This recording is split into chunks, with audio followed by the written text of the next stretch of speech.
Everybody, welcome back to the Project Manga podcast, where we cover One Piece, My Hero, Black Clover, Mashle, Chainsaw Man, and Jujutsu Kaisen week to week. Back this week covering Weekly Shonen Jump issue number 42. I'm your host, Eagle. How's it going? What up? It's Kiko. Noxie. And Nickums.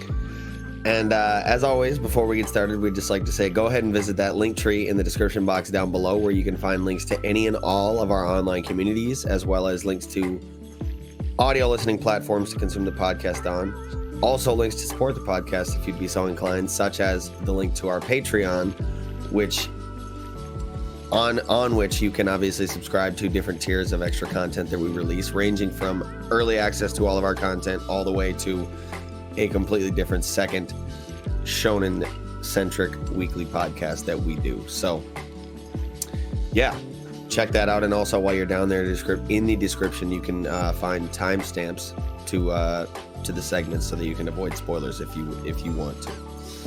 Yeah. So, with all that being said, how you guys feeling about this weekend jump? Woo! Yeah, pretty huge, pretty big.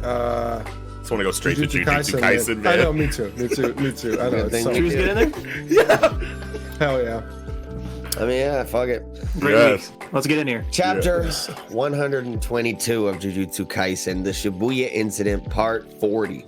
Oh, man. Shit. Oh yeah. There's Been needing so this. much. Been needing this. So there's a lot of really cool things that happen in this chapter. Obviously, we can take it from the top, and we can just like go into this continuation of this fight with Yuji and Mahito, which is still being choreographed. Very clean, very inventive abilities that we're seeing from Mahito, including this like feint style, like, I don't know, he jumps over the railing with both of his hands, but he's got another like, you know, shape-shifted like arm and like fist. Yeah, a third arm. Yeah, like a third one that comes out of his like ribs or whatever. Yeah. That was fucking sick, bro. Like, Yeah. It was so tight how Yuji rips the shit off too, and then it Yeah. turns into the fucking centipede and goes right back to it and jumps and he just Right, right. yeah.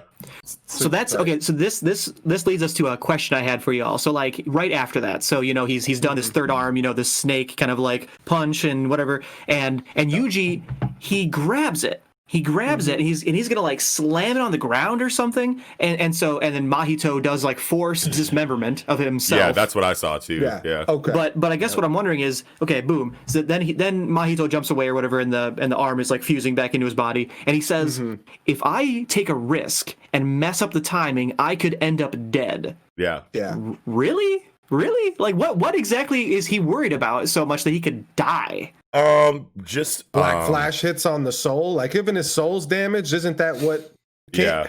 I think And he's him transfiguring parts of his body and moving it around. I feel like it's kind of attributable to like a Logia fruit, maybe, you know, where like, you know, like Smoker was taking hits from Virgo just by punching the smoke. Like maybe he can damage the soul from transfigured parts that have come out of him that aren't natural. Sure. Yeah, that makes sense to me. It could also For just sure. be a situation where Mahito doesn't want to underestimate Yuji. So maybe he's like, just in case, like, I should probably like treat this as a life or death situation, even though I'm very confident in this fight, like normally, but like he did just eat like a gang of more fingers, you know what I mean? I don't know if like Mahito even knows that. We can assume that he does know that, you know what I mean? So he's probably just like playing it safe in that regard, like up here to make sure that he doesn't lose the mental game. You know what I mean? I think I think it's not far-fetched to say that if he, you know, that part that came off was an actual part of his body. Yeah. So if that gets hit, you know, it's not far-fetched to say that might fuck him up. Yeah.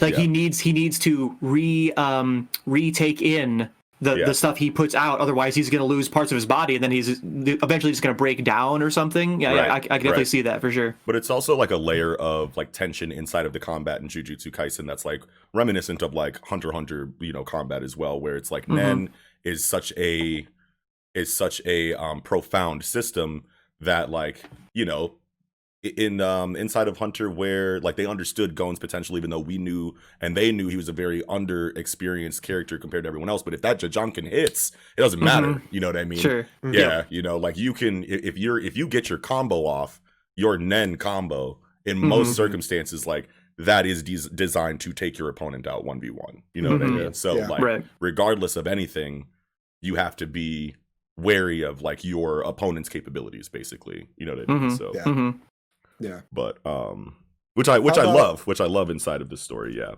for sure. One little right here, since we're on this page, to the if I take a risk and mess up page here. What's this? 5. So just below that, you get a good picture of Yuji's face.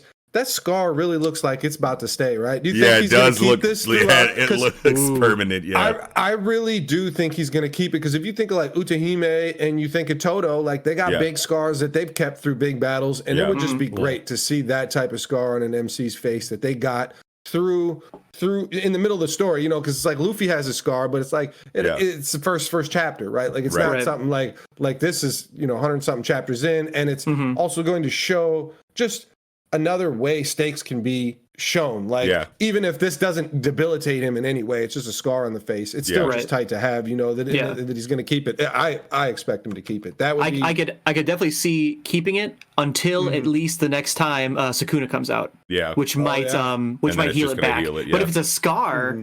A scar might not be healable by Sukuna, right? Like it's a scar. I don't know. But if Yuji loses an arm, and then a month later, Sukuna comes back, does his arm really regrow? Like, wouldn't it have, you know, healed and that kind of stuff? You know what I mean? And be, you know, the true form now. I mean, it's hard to say, really. Right. Sure. Yeah. Yeah, but he clocks him. Okay, so he keeps using the idle transfiguration, which he said last chapter. He's like, I'm just going to reinforce this form that I have right now, because I feel like this is the most efficient, the safest method in this fight with Yuji. And then he's learning, you know, through his combat as well. This is something that M.A.N.G.A does really well. This is something that we've seen in pretty much all of the conflicts. I'm sure we could find some kind of hint of it in all of the combat throughout the series, but like specifically inside of like the villains in this arc, you see them learning just as much as the protagonists are. You know what I'm saying? He said Choso, like, and Yuji, you know what I mean? Choso was learning things about Yuji. Yuji was learning things about Choso. They both were learning things about just like life and combat in general inside of their fight, which was a really interesting dynamic to see inside of a conflict like that. But now inside of Mahito, who we know has been growing alongside Yuji, and or just like the protagonists in general this entire time on their two different paths until they meet up here in this arc now. But like Mahito last chapter was like, I'm just gonna this is the safest right here. I'm just gonna reinforce this form, fight Yuji. Yuji said fuck that, whooped him. He's like, okay, I'm gonna go back to idle transfiguration because I'm going to break his spirit, like, you know, in this kind of like underhanded like tactic, instead of my original idea of just squaring up with him in this like current form. You see him trying plan A, plan B, plan C, plan D, and you get those confirmations in the dialogue, which is really cool. I feel like we got that confirmation almost last chapter at the very end, you know, when he kind of took his turned his arm into a whip or whatever and tried to whip Yuji or whatever. He kind of like, I was very, I liked how he quickly called an audible and said like, my original plan, like, maybe not the best plan. Okay, let's go with the tricksy shit, you know what I mean? Yeah, exactly. It's almost like, I don't know, it almost felt like Mahito, even though he did say that using, you know, that he was going to reinforce the form that he has now and just fight him, this plan seems so much better and like more like well thought out. And I guess it's possible for him to have done that. But you know, like he's saying, like reducing risk isn't the only reason I'm using transfigured humans, right? Like I'm doing it for my safety, because now this is keeping a distance. I'm basically fighting from a mid-range, you know, distance. He might have just wanted to beat him at his own game at first, you know. That's exactly what it felt like. That's what I'm saying. Where it was like it doesn't seem like reinforcing the, you know, was like a strat. That was more like prideful at that time, right? Like, that makes a lot of sense too. This is just clearly a better plan, because this is, I mean, it clearly states that I'm trying to weaken his mental resolve by doing this as well. The more humans that I throw out, and the more that he has to destroy humans, basically, or at least dodge them and see that this is what have been, they're being used in a fight against me this way. I mean, I may as well have killed him myself, being that they were used this way against me. So yeah, I mean, it's just so hard to see though, like is Yuji's mental resolve going to break? And sure, we're going to talk, I guess, a little bit about that towards the end of the chapter.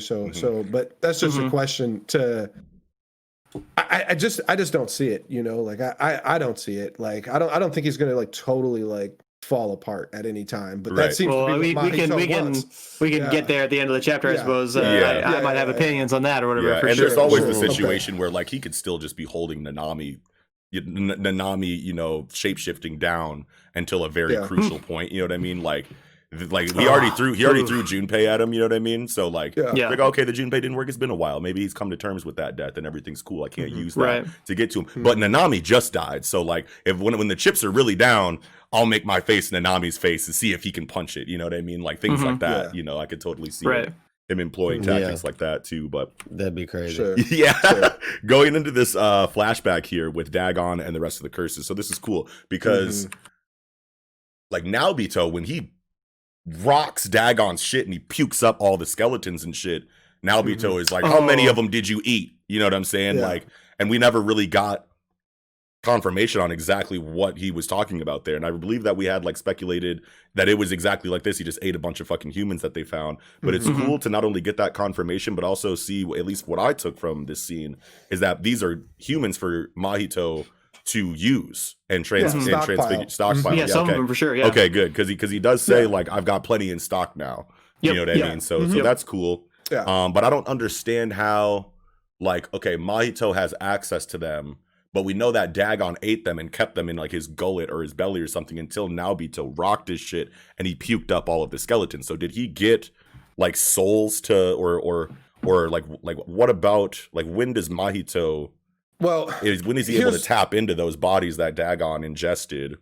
I didn't really take it that way. I took it as, I have enough of these humans now stockpiled. Now you can suck them up and eat the rest of them and get rid of them. There it is. Yeah. There it is. Yeah. Which, why are they getting rid of all the humans though? Like, are they really like just trying to clear floors for like basically battlegrounds, battle arenas? Like we need to set this up. But it seems like, especially with like Mahito, like you think having human people, having humans around to would be to his advantage. It's like a Krollo situation versus Hisoka. I thought that this wasn't the best move for them. Well, maybe they are just unsure of like the moral compass of all of the players involved. Like they have extensive research on Gojo and know that Gojo like is really not trying to have people die around him. You know what I'm saying? Yeah. So he'll fight in a way, and he's more than capable enough to fight in a way that's efficient and wary of the people around him. He can very quickly think, okay, it's worth it to try to save this person. No, this person is a lost cause. I can't lose momentum because of them. So like, but everyone else could be like wild cards to them. Like, is all of the other sorcerers involved here going to care that people are standing in between the two of us? You know what I mean? Or are these sorcerers ruthless enough to just be like, fuck these people, they're lost causes, casualties of war, and rip through them on their way to the enemy? So it could be a situation where they're just clearing the battlefield to like, so that they don't accidentally rely on a tactic that, you know what I mean, might not be what a situation that they think it would be. You know what I mean? Innocent bystanders is definitely like a randomness factor that maybe they don't want in a battle or whatever. You know what I mean? Sure. Yeah. But even going back a few pages. Well, I don't know. I guess I want to say just totally that like I felt this way for some time, but I mean, just more so with this chapter than anything, that Mahito is probably the best villain in Jump, isn't he? Like just how many things he does. Maybe not over Makima, but like I'm telling you, like thank you. Okay, sorry, but this is, I mean, for a long term, because Chainsaw Man is so short, right? Like so, like the beautiful thing about Mahito is that his whole character is based around evolution, which is perfect for a human curse, right? Like his mind is evolving, which makes his character evolve, which also makes his fighting ability evolve, because he's like saying in this chapter, like, you need to use your imagination. Like, okay, I just jumped out of a human body, turned the fucking body into a sword. It's like he's so versatile, and his ability is like we were kind of likening it to bungee gum, but it's like this is far more versatile than bungee gum, I think. And it's like this character will never ever get stale this way. His power-ups will never feel like an ass pull. It's just this is how you do a character, I think, a villain that can last an entire long series as the running villain without it ever feeling like he's been around for too long. In. Like it's nothing feels shoehorned in. Like I just and Makima, it's just a different kind of villain, but it's like I'm really starting to put Mahito up there because it's like, especially with like, man, he's taunting Jogo in this, man, and it's just like he just has a lot of cool things about him because it's like it's so crazy that he keeps like this childlike persona, but then he's just like, I'm about to fucking do all these really dastardly things to your psyche, and obviously with the what his plan is at the end of this it's like, and think about how many moves he's like displayed now. Like in this chat, like I was writing them down. Let me just see. Like I got, delayed effect transfigured grenades, basically that just turn into an arm or whatever the fuck he wants, or a human wall. He just made a human wall. He's hiding in bodies and controlling them as if they're regular, just people. There's no way to tell, who he is. Now he splits himself in two and has telepathic communication between the two.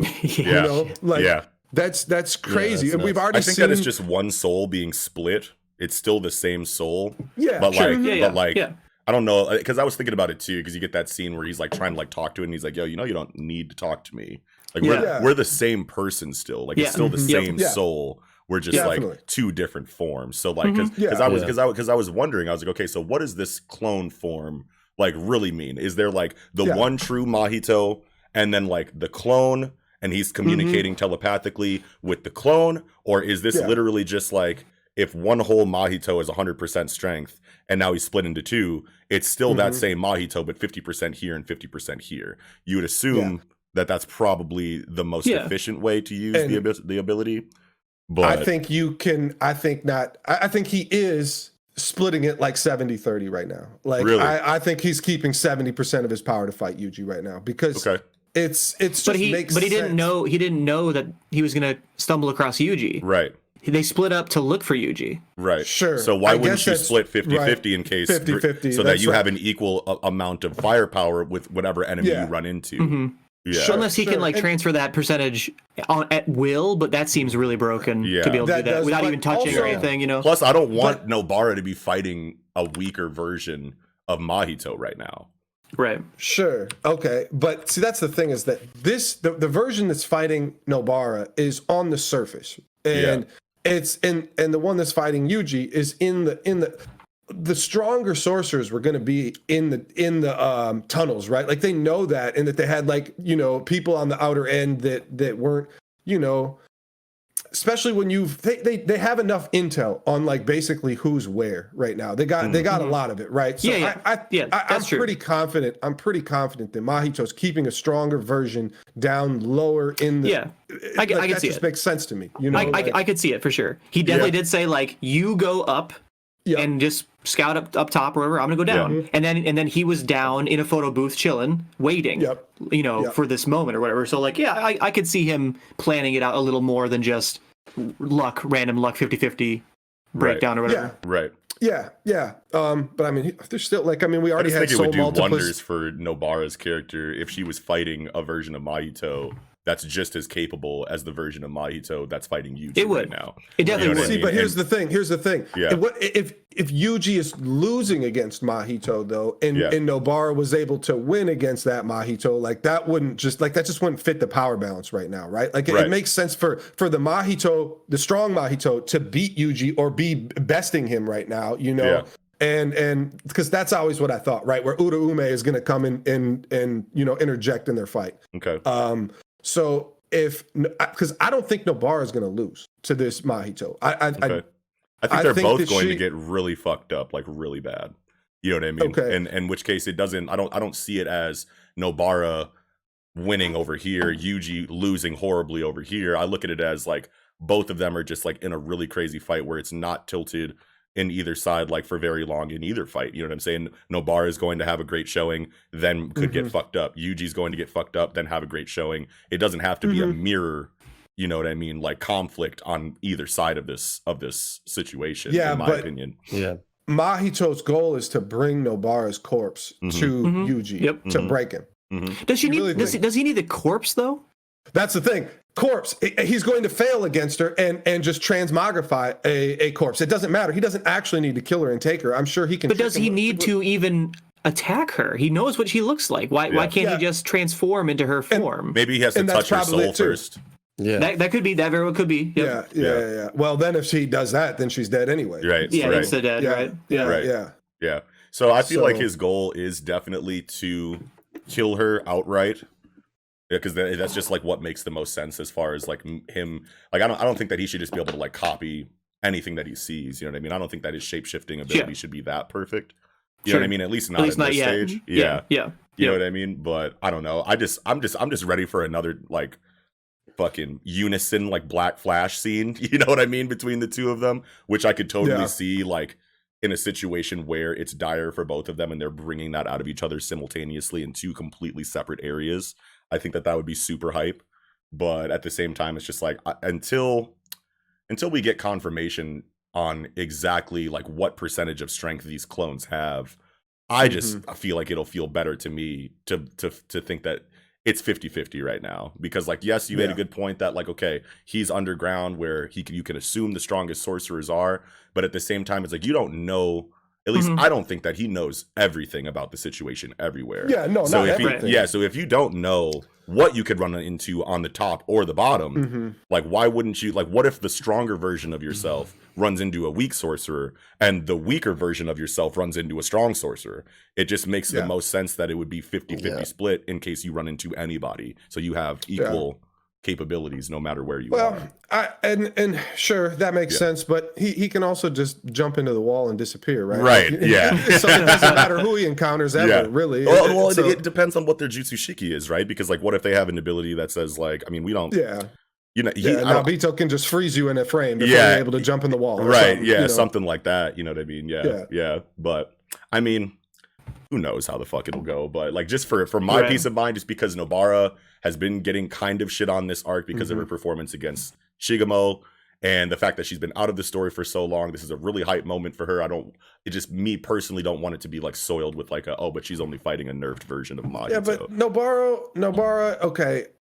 I don't believe she is the level of a grade 3 sorcerer. I believe she's at least grade 2, even though she is a grade 3.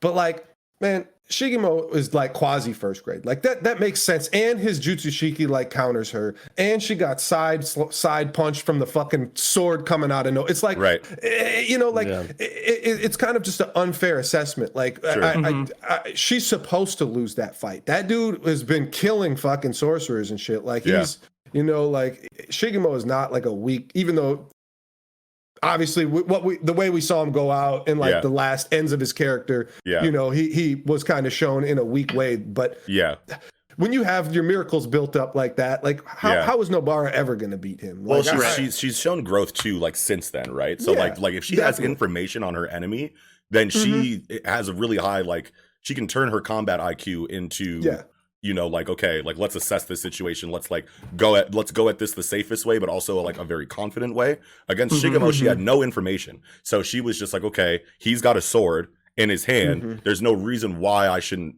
be fighting, like at that pace, like square up, like in close quarters combat. You know what I mean? So she tried to run up, on him close combat, but like Mahito, she knows things about him. She's like, okay, these hands can't touch me. Definitely. So like, I'm gonna just fucking spam hairpins, you know what I'm saying, and keep my distance, you know what I mean, and like use urban, like it's super tight. Use the world around me, environment, use the environment, you know what I mean. So I think that is just already done wonders for her character coming from that conflict to this one.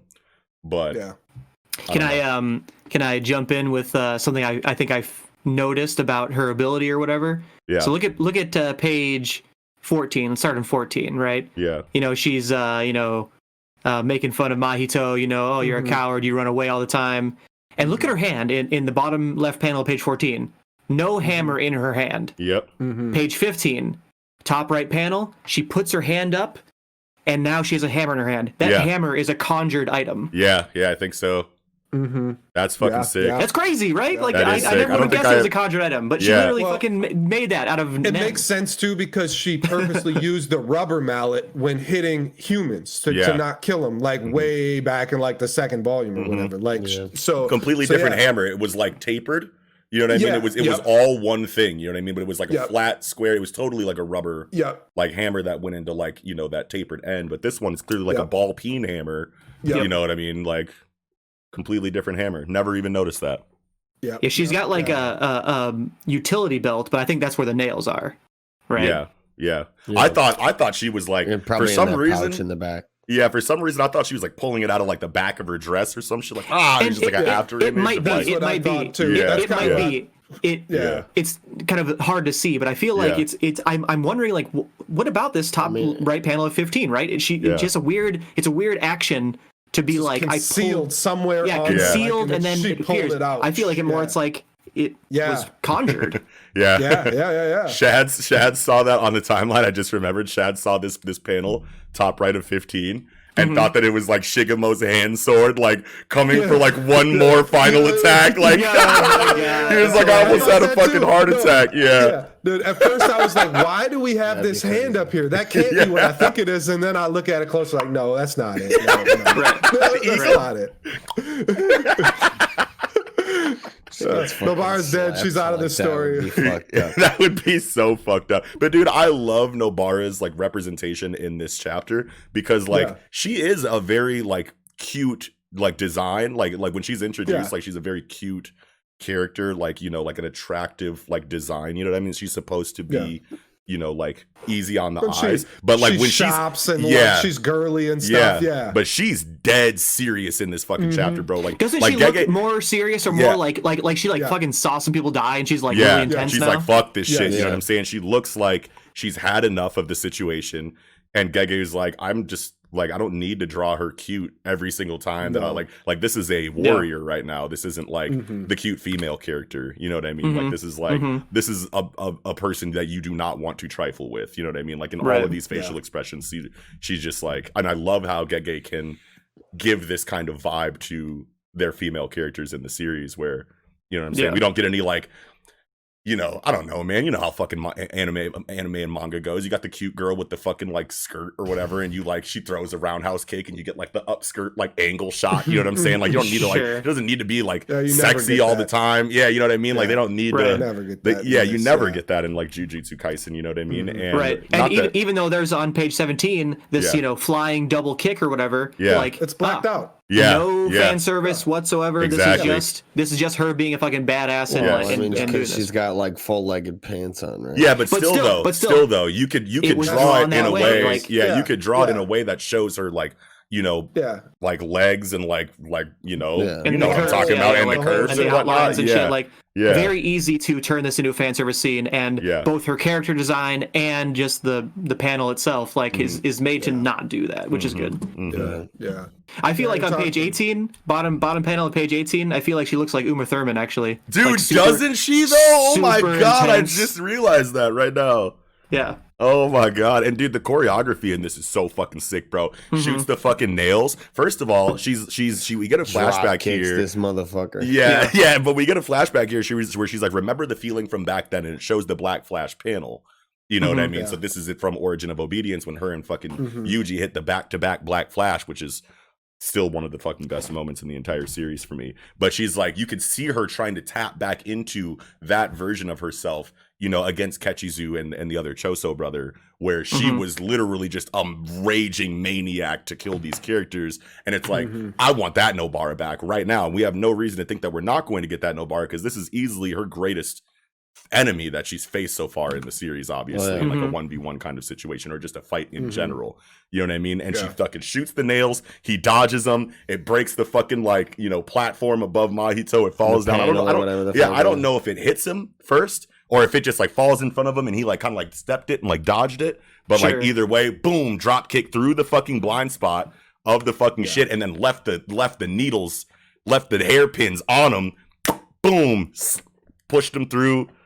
stuck his ass. And I'm just like, oh my God, the confidence. And like, she was just ready with that combo, like right away. Boom, boom, boom, boom. This is how I'm going to do this. That's what I want to say. Yeah. One needle, it was always intended. Like one needle is the one that severs it to make it fall. Well, the two needles are there specifically. Yeah, definitely. For the follow-up, yes. For the follow-up, yeah, exactly. And I like the, like you were saying, facial expressions. The one top of page 16, we know with the you can only see like half, one eye. Yeah, it just looks like really ominous, and I know it's like there's very minimalistic in the face, but she looks really like possessed to, her resolve is through the roof right now, like in this fight. And we saw that when she was fighting Handy Hub or Shigemo for the first time, when he sent the hand sword after her, and she just said, no, and swatted it down with like the hammer. We got that exact same like shot of her with like the hair covering half of her face, but with the super serious eye and the frown, like, nah, son, I'm ready for that. You know what I'm saying?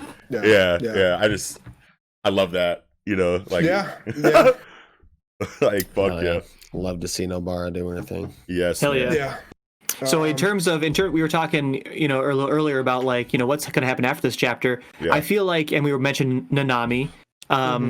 I do feel like since Mahito can split into at least two people, he can probably split as many times as he wants. Yeah. I mean, what I feel is going to happen is he's going to do a gang beatdown with him as Nanami and Nobara and Junpei. No. And it's going to be all these people, like, you know what I mean, fighting Yuji at once or whatever. It's going to be like, wouldn't that be the most easy way to break his mind? Oh, man. Like, can you hit your people?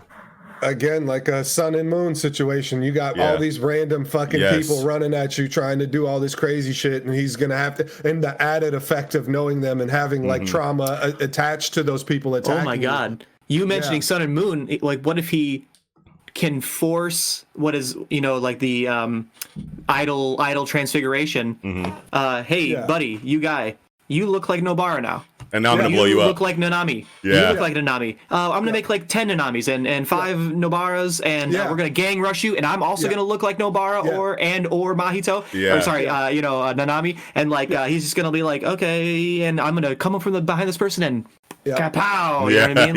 Yeah. Oh, man. You could super get some Sun and Moon shit in here, for sure. Yeah, definitely. And with Nobara in this fight here, I think that it's going to push her to. You want dual Black Flash? I want to see a new ability, like, because her ability can be so fucking. Yeah. Like, I mean, it's voodoo doll. Like, you could do so much with this. You can do a lot of that. We'll get the resonance is going to be a very strong move. I feel like in this fight against Mahito, just like with the concept around it of like using. Like, it's like her most like voodoo doll style like move. You know what I mean? Like, you get a piece of the body, which Mahito is not. Doesn't really care too much if he leaves his own body parts behind, you know what I'm saying? Because he can just regrow new ones or like do something else with them later. But like he leaves a limb behind because like she's about to like get him or something like that. She's like, nope, this is now it's resonance time. You know what I'm saying? Yes, like I could totally see a situation and resonance. Like that. Yeah, she can use resonance, but she really can't use sympathy. Like, if she uses sympathy, like, that's not gonna, like, Mahito, it's fine. Like, you don't want to share damage with Mahito, right? Like, you're not gonna win that battle. Like, you definitely don't want to do that. So we can see resonance, but like resonance, man, it's a tight ability, but like she's gonna show us a leveled up ability. Yeah, sure. We gotta see one. I would love to see that. On the Yuji side of things, as far as new abilities go, we have been getting hinted at for a long time, way back in like the teens, where Gojo was like, you don't have your own curse technique, so like, but you have like Sukuna, eventually you're going to be able to tap into Sukuna's abilities and you're going to be able to use them as your own. So we could see a dismantle here in this fight, could go one step further and get a cleave, you know what I'm saying, or something along those lines, but or that fire arrow. Yeah, okay. Man, the fire, that'd be man, Red the Hulk. Man, as tight as all that is, I don't want him to use any of those abilities. Like, I just want him to Black Flash beat his ass. Flaming Black Flash. Flaming Black Flash, though. What about a flaming Black Flash? Dragon of the Black Flash Flame. Let's do that. or like a cleave or a dismantle that is like attached to a Black Flash. You know what I mean? Like sock you with the Black Flash on the second impact, it shreds you. You know what I'm saying? Oh. Like, Yeah. that would be some shit too. Yuji outthink Mahito because like it's with the battle instincts that Yuji has. Obviously, he's not the smartest character, but he's not dumb, right? Like he's definitely not a fucking you know. He's a class clown, like Nobara says here, but he isn't dumb, you know. Like he definitely has high battle IQ. Yeah. You see it all the time. He's a very like going. Yeah, exactly. Yeah. I mean, you see it a lot when he was fighting like the locust or whatever it was. You know, you got to see a lot of that there too. Like just constantly him assessing the situation, and Choso obviously was huge too for that. But like adjusting to the battle. So like, I really think you know, like he just dominate with that and outthink Mahito, and that gives Mahito that next step to, you know, even though I still think Mahito will win with you know, misdirection, whatever, some kind of shady underhandedness with using the people against him, like we've talked about, but just to still have where basically Yuji just outthinks him and beats him in battle, and he's has to resort to this now.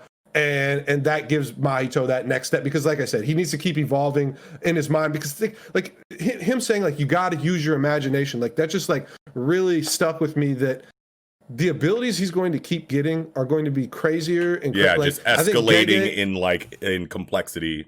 Exactly. So like it's just, that would be a good it's a clear stepping stone. Okay, like this kid isn't the smartest kid. He's you know, got some advantages against me. Clearly, I can't touch his soul, whatever, you know, but at the same time, I'm got the most versatile ability, and I should be able to outplay him. And still, I haven't, like twice now.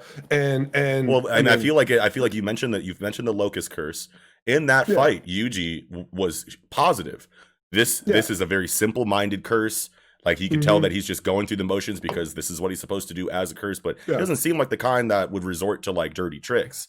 And then the locust tried to use a dirty trick, and he was like, I trusted you to not do a dirty trick, and like I was totally wrong about my original assessment of you. So I feel like that's the reason why this tactic from Mahito might not be as effective against Yuji, is because Yuji's got that previous fight like in the back of his mind, like, okay, I can't give anybody that I fight the benefit of the doubt ever for any reason, no matter how they come across, especially not a Mahito who is just radiates shisty energy. You know what I mean? Like, I don't think he would ever give Mahito the benefit of the doubt at this point anyway. But regardless, I think that just reigns true, that like in even a deeper way, that okay, I expect Mahito to do shisty shit because I already know him, that, but I can't expect that from him now either. I can't trust I can't have these prejudgments on how shit's gonna happen. Like I gotta, you know, develop as it comes, you know. Plus the more Mahito tries this let me use humans to trick him kind of strategy, the more aware of what Mahito is doing is going to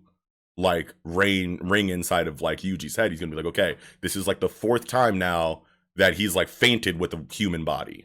You know what I mean? Like I'm just going to assume that every human body that comes around me is Mahito. You know what I mean? And you could totally see the gears like spinning without dialogue even inside of Yuji. Like, and that's crazy to think about too, because like we constantly talk about his, you know, morality wavering or whatever.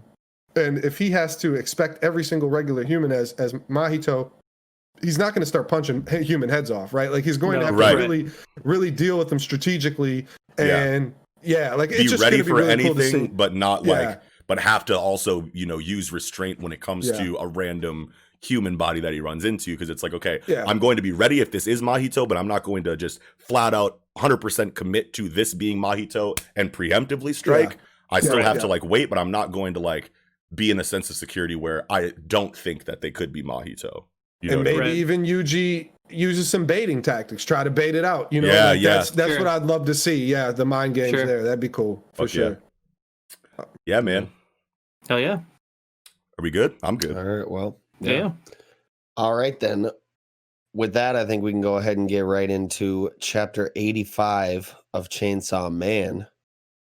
Bloody good gut feeling. Yeah, that's a tongue twister almost. Bloody good gut feeling. bloody good gut feeling. And we get two bloody good motherfucking Borgler, color right? spreads. Dude, these color pages, bro. That's like confetti intestines, rainbow intestines. I'm just gonna say these are the two best color pages in like the entire year of Jump. I want to say so far among the best I've ever seen in my life. At least in the life of Chainsaw Man, probably. For sure. The best color pages for me personally inside of Chainsaw Man, but also for me personally, I just feel like these are my favorites, like from memory in the past year. And I usually do like a pretty good job of remembering like all my favorite like colored, like pages throughout and I just over time. But yeah, this makes me really wish like.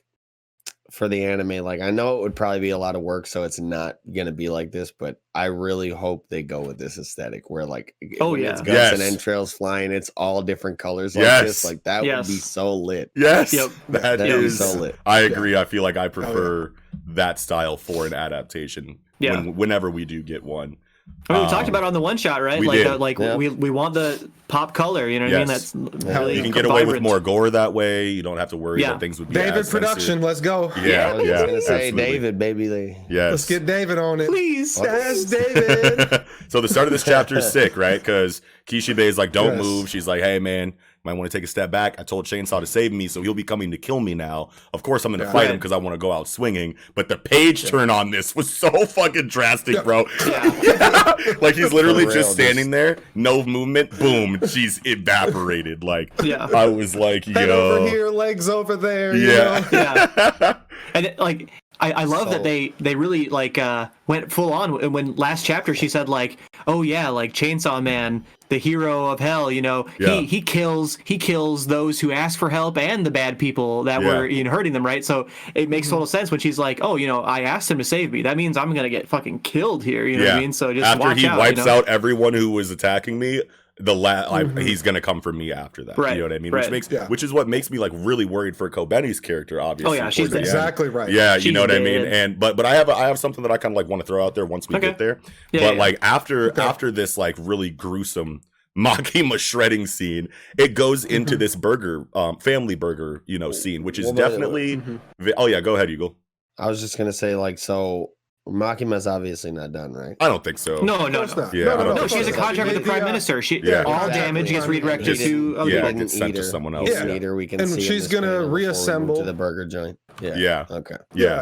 She's gonna reassemble. She's gonna go after Puchita because that's who I believe it to be at this point. Is that was a good call, Eagle, because like you can't gloss over the fact that Makima just got cut to pieces. But is she out? No, she's not out. Yeah, definitely. And that's the question. Like, how is she gonna go after him? Is she gonna use the other tiers of angels, whatever, the choir of angels or whatever to attack him? I don't know, like, because it seemed like they were his servants, right? So like it's weird it's really hard to predict like what's exactly like how Makima's going to fight Chainsaw Man, or if she's even like really means fight actually, literally physically in the real, like is there some other way to fight it to beat it, like I mean clearly she can't. You know what I mean? Like, I don't know if she got totally rocked. And of course, did she try? Probably not, I guess, And, and does this just erase the condition? Save me, Chainsaw Man, right? Yeah, she was ready. She said, I will attempt. She says, sir, who are you? That guy fucking eviscerated. Yeah. She did say, though, like, I will attempt to resist in celebration. Yeah. Right? Like, and I love that. I fucking love that. That was great. That was great. Me too. Going into the burger joint scene, Family burger. So, family burger, this is obviously very funny. This is obviously very. The dumbest shit. No. This is cool. This is tight because. It was so like funny as shit. So it's funny, like it's funny because of how like wacky funny and dark and crazy it is. It is very wacky and it is very dark at the same time. But what I love about Fujimoto is that you can like something like this can happen and it's not like okay, like we literally like this dude is trolling right now. Like he like we saw this in like anything else. Like obviously there has been wild and ridiculous like scenes like this like out of nowhere in the story historically. So if this was the only scene like this, it would be a lot weirder. But obviously we know that Fujimoto can take it to this level amidst like whatever else is going on in the arc around a scene like this. But it's also very reminiscent. Like I always compare his storytelling sometimes, especially in scenes like these. It's very like Tarantino-esque You know what I'm saying? yeah. Like, I feel like I'm like this could be a scene in Pulp Fiction.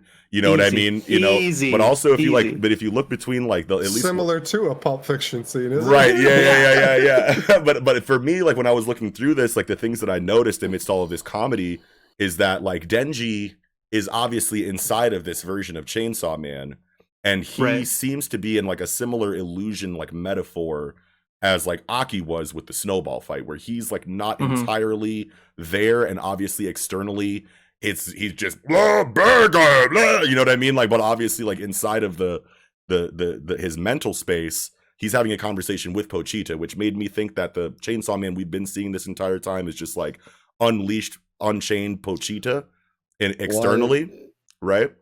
I thought that was just a flashback that Pochita was having. That's what I thought too. Right. So like it could be. So it's a flashback where he's like, "Yo, just once in my life, I want to like have a burger that isn't rotten." You know what I mean? Right. So like that's a flashback. I think to a direct dialogue of Denji talking to Pochita. I think that we've gotten that exact dialogue bubble before. But like that could still be like happening right now in the mental space, you know what I mean? Because like, it could be saying it again. Yeah, I mean, I'm pretty confident that's Pochita right now, remembering that right now. Yes, Pochita is remembering that in his head right now. I would say the one thing that supports that it could be something happening real time is the fact that it doesn't have like the mental flashback dialogue bubbles where it's got like the lines around it. You know what I'm saying? And it doesn't have the black backgrounds in between real time dialogue bubbles. Right. Yeah. It's real-time dialogue bubbles, and also it doesn't have that black, you know, like border like flashbacks usually have, you know what I mean? Right. So,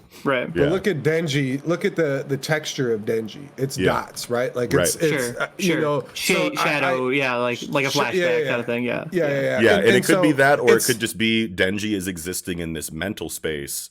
And he's on the inside, Pochita is externally on the outside. Right. And they're having a conversation. And the mental space is a white void. Yeah. And so to have, you know, Denji pop on the white panel, you do have to shade him, you know, Yeah.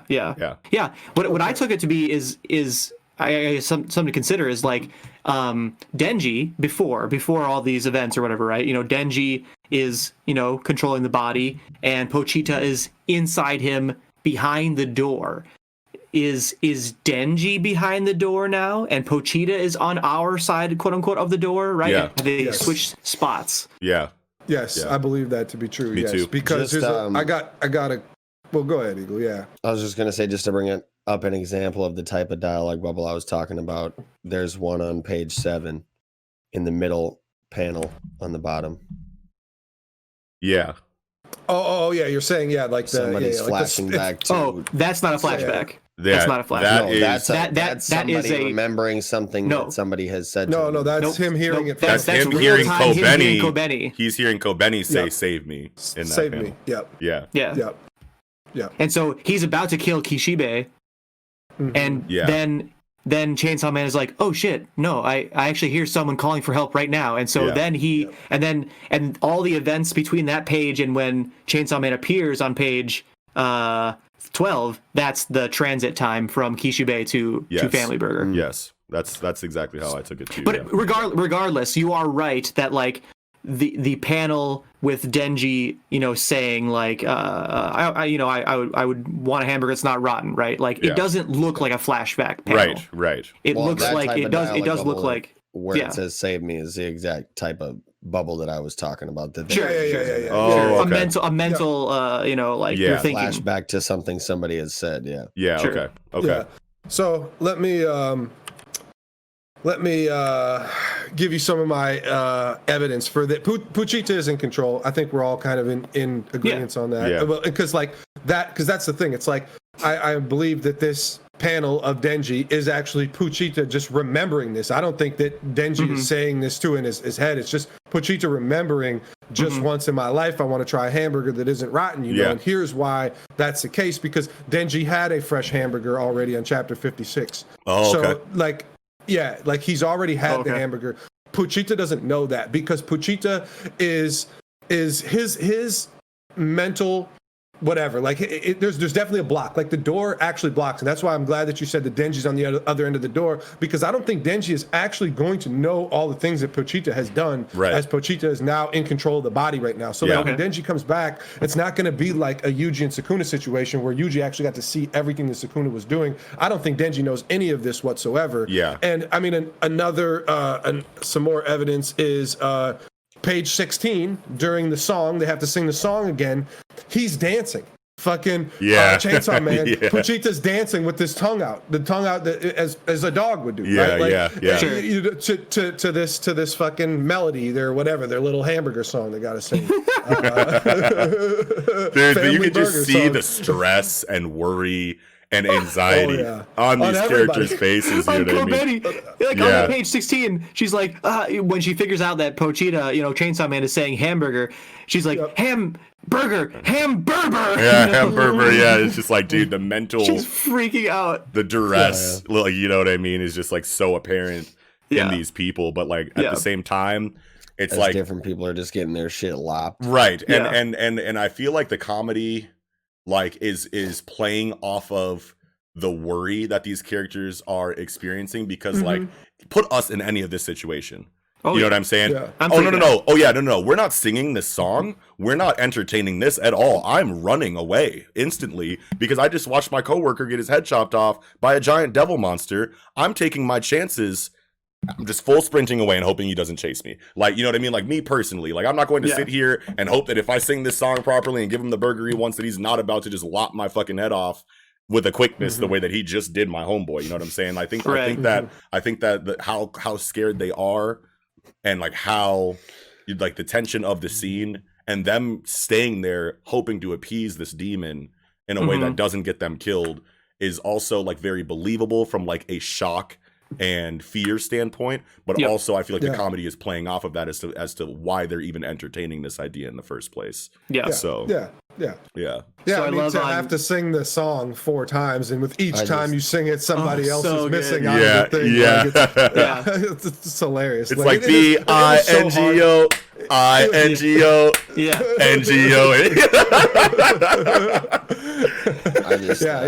What are you saying, Eagle? I thought it was hilarious on page 11. Like, I don't know, just because, like, this is the kind of shit that I always imagine. Like, if I was a fucking manager, right? Like, stop fucking up, bah! Like, if you're fucking, I don't know, just the way he smacked this shit out. That was a family slap. That was a family slap. I was like, this motherfucker better die next, bro. You ain't gonna slap Kobeni around, bro. I don't care. He never dies. That's the problem. He never died. Oh, he's the one that doesn't die. Okay. No, he's the middle part. Middle part never dies. Yeah. They all have a different when I was part, reading which helps. When I was reading, I was thinking, if your manager straight smacked the shit out of you? He would get rock bottomed, and then people. Hey, man, that's crazy. Let me tell you, fucking hilarious. When I was originally reading the chapter, I was thinking, like, oh damn, like, is Chainsaw Man killing everyone who is being mean to Kobeni? But that's not what's happening, because otherwise the middle part guy would get his shit cut off. You know what I mean? So he still could. He still could. You know what I mean? He still could. For sure. You know, and that's like kind of like what's being like implied with the end of this chapter here. It's like, everyone is going to freak out because Kobeni is failing at serving Denji with his burger. You know what I mean? And I feel like they're all going to die, you know, like one after another until it's just Kobeni. And then Kobeni, I don't know I don't think that Kobeni will die. I don't think Kobeni's gonna die. I feel like her situation. Do we know do we know like what her devil contract is, or if she ever had one? I don't remember her ever actually using a devil. I feel like it's always been like a comedy aspect that she's just like always in the wrong place at the wrong time, and like she has all of these misfortunes happening to her, but nothing ever actually happens to Kobeni. So like maybe she has a contract. The car devil. Like, well, maybe she has a contract where it's just like you're basically Domino from like Marvel Comics, where you have luck on your side. But like that luck is only in the form of you not dying in situations where you should, but other terrible things can happen to you around that concept of like you living through experiences you shouldn't, but like your car gets destroyed every rip. You fucking have a terrible manager at your job. Like you know what I mean? Like all of these like bad luck events that we see happen to Kobeni are just like what she has to go through in order to stay alive in situations where she shouldn't. Stockpile her good luck, basically, like handy hop in a way, you know, like it's just storing up her meter. I like that a lot because it is mentioned that Kobeni has a devil contract, but she keeps it secret and never tells anybody what it is, and it's never we never know what it is. So, if that's the case, then nice. there's the out for her to live. You're pretty much talking about unluck. But like unluck without having to touch people, because she pretty much that exact thing, like she causes catastrophes that she somehow miraculously survives. You know. But it's bad luck to the people that she's like Fuko inside of Undead Unluck. Like she'll touch you or whatever, and then like bad luck will happen to you. The luck isn't really as like centered around her or keeping her alive. It's just you touched me, so like now something bad is going to happen to you. Kobeni in this situation is like, I should be dying here, but like instead it's just like redirected in the form of bad luck happening to Kobeni anyway. Is what I'm is what, kind of like what other I'm saying things right that aren't death, like other things that aren't death are So I mean, there's a lot of things that still like I'm glad you're talking about Kobeni's car, because is this her car out front? Is her car out front of the store? No, new car. No, fucking where we see? You only get to see the windshield. Is that her car parked out front? That's her new joint about to get smashed again.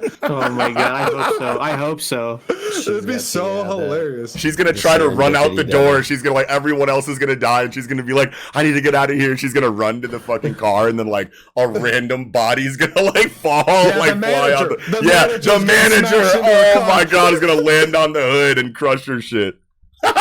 Oh, dude, that'd be so fucking funny. Oh man. my god! I really hope so. I really hope so. But do you also know why Kobeni trips twice here? There's a very, very serious reason why Kobeni can't quite deliver this food. Yeah, why is that? Wait, okay, so you say it, yeah.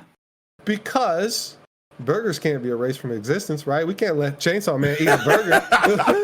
Okay, but I know. Hey, I had that's you. Fine. That's fine. I thought you guys thought I was coming with some heat there. I was like, wait a minute, hold on. What we doing? Oh, some misdirection here. Thanks, thanks, Kiko. Hey, it's hard to like really like come up like theorize seriously off of this chapter. This is clearly just Fujimoto just expertly doing everything that he does at the same time, and smashes it perfectly into one chapter. It's like there's so many all of his strengths of his in one chapter. Yeah, definitely. I gotta bring up another, like, what I thought was one of the funniest parts of this whole chapter is page 17, where like they're doing the song again, and it's like tomato, cheese, dead guy, fun, and the star that packs the punch is head cut off guy. Like, oh my god. I'm glad you brought that up, because that guy, Lettuce Guy, is off screened. So Lettuce Guy is dead. We never see Lettuce Guy die or how he dies, but he's just dead. The guy who says Isn't he lettuce. the first one that dies? Say lettuce. No, that's the guy. That's the customer tries to run out the door. The customer who was shitty to Kobeni. So I think there is like some kind of weird thing that he will, like Chainsaw Man will like try to, you know, save you, but it's really weird though. Like I just really think that there's conditions here that Puchita is I don't know, like he has to go through the action, because it's like for him to save Makima and then kill her, you know, like, and as I know that's why Nick is saying that's why Kobeni's going to die, but it's just like I just, man, I don't see it. It's just so weird. It's just like, why didn't he just like kill everybody immediately? Like, just because Puchita wanted a burger, you know, because he thought of that. It's just like, it's so hard for me to wrap my head around. Like, no, I think he heard the save me. So easy. I think he heard the save me. And then went to the burger joint, saves her, and then got the memory of the burger thing. So now I want a burger because I'm here now. Exactly, but that's enough. Okay, is that enough of a deterrent to? I guess maybe for him to interrupt. Like, it seems like a nostalgic memory. Like, nostalgia can be very strong in that regard. Yeah, I feel like no, it can't. But it just seems like it seems like when you ask Chainsaw Man to save you, it's almost like a very informal contract. You know what I mean? Yeah. Like, you're gonna come save me. You're gonna kill the bad people, and then you're gonna kill me. Like, that's just like what you do. But it could just be a tendency of Chainsaw Man, and then yes, nostalgia could interrupt a tendency. It's not like an ability or a requirement or anything that he does this. Sure. But yeah. But so the guy who tries to run away is killed. So it's like I was just trying to like figure out the conditions as to like why people are being killed. Like call the devil hunters why Burger Man gets his head chopped off. Yeah. You know, like it's an idiot. Yeah, and we don't see why Lettuce Man is killed. That's why I was trying to like but what this does confirm, I'll tell you what this does confirm. Lettuce getting off screen like this is Fujimoto indeed does hate vegetables. He has hated vegetables his whole story. They've been throwing them at each other. Lettuce Man gets killed first off screen, whatever. Like they don't even give him the dignity of being on screen. That is hilarious, dude. That is fucking hilarious. Like, it's you better start eating more vegetables. You never know. I don't know how young he is, but like you'd eat nothing but meat. That's why he's writing these 100-chapter story. 100 chapters or less. I gotta be done because I might die. That's a beeline to IBS.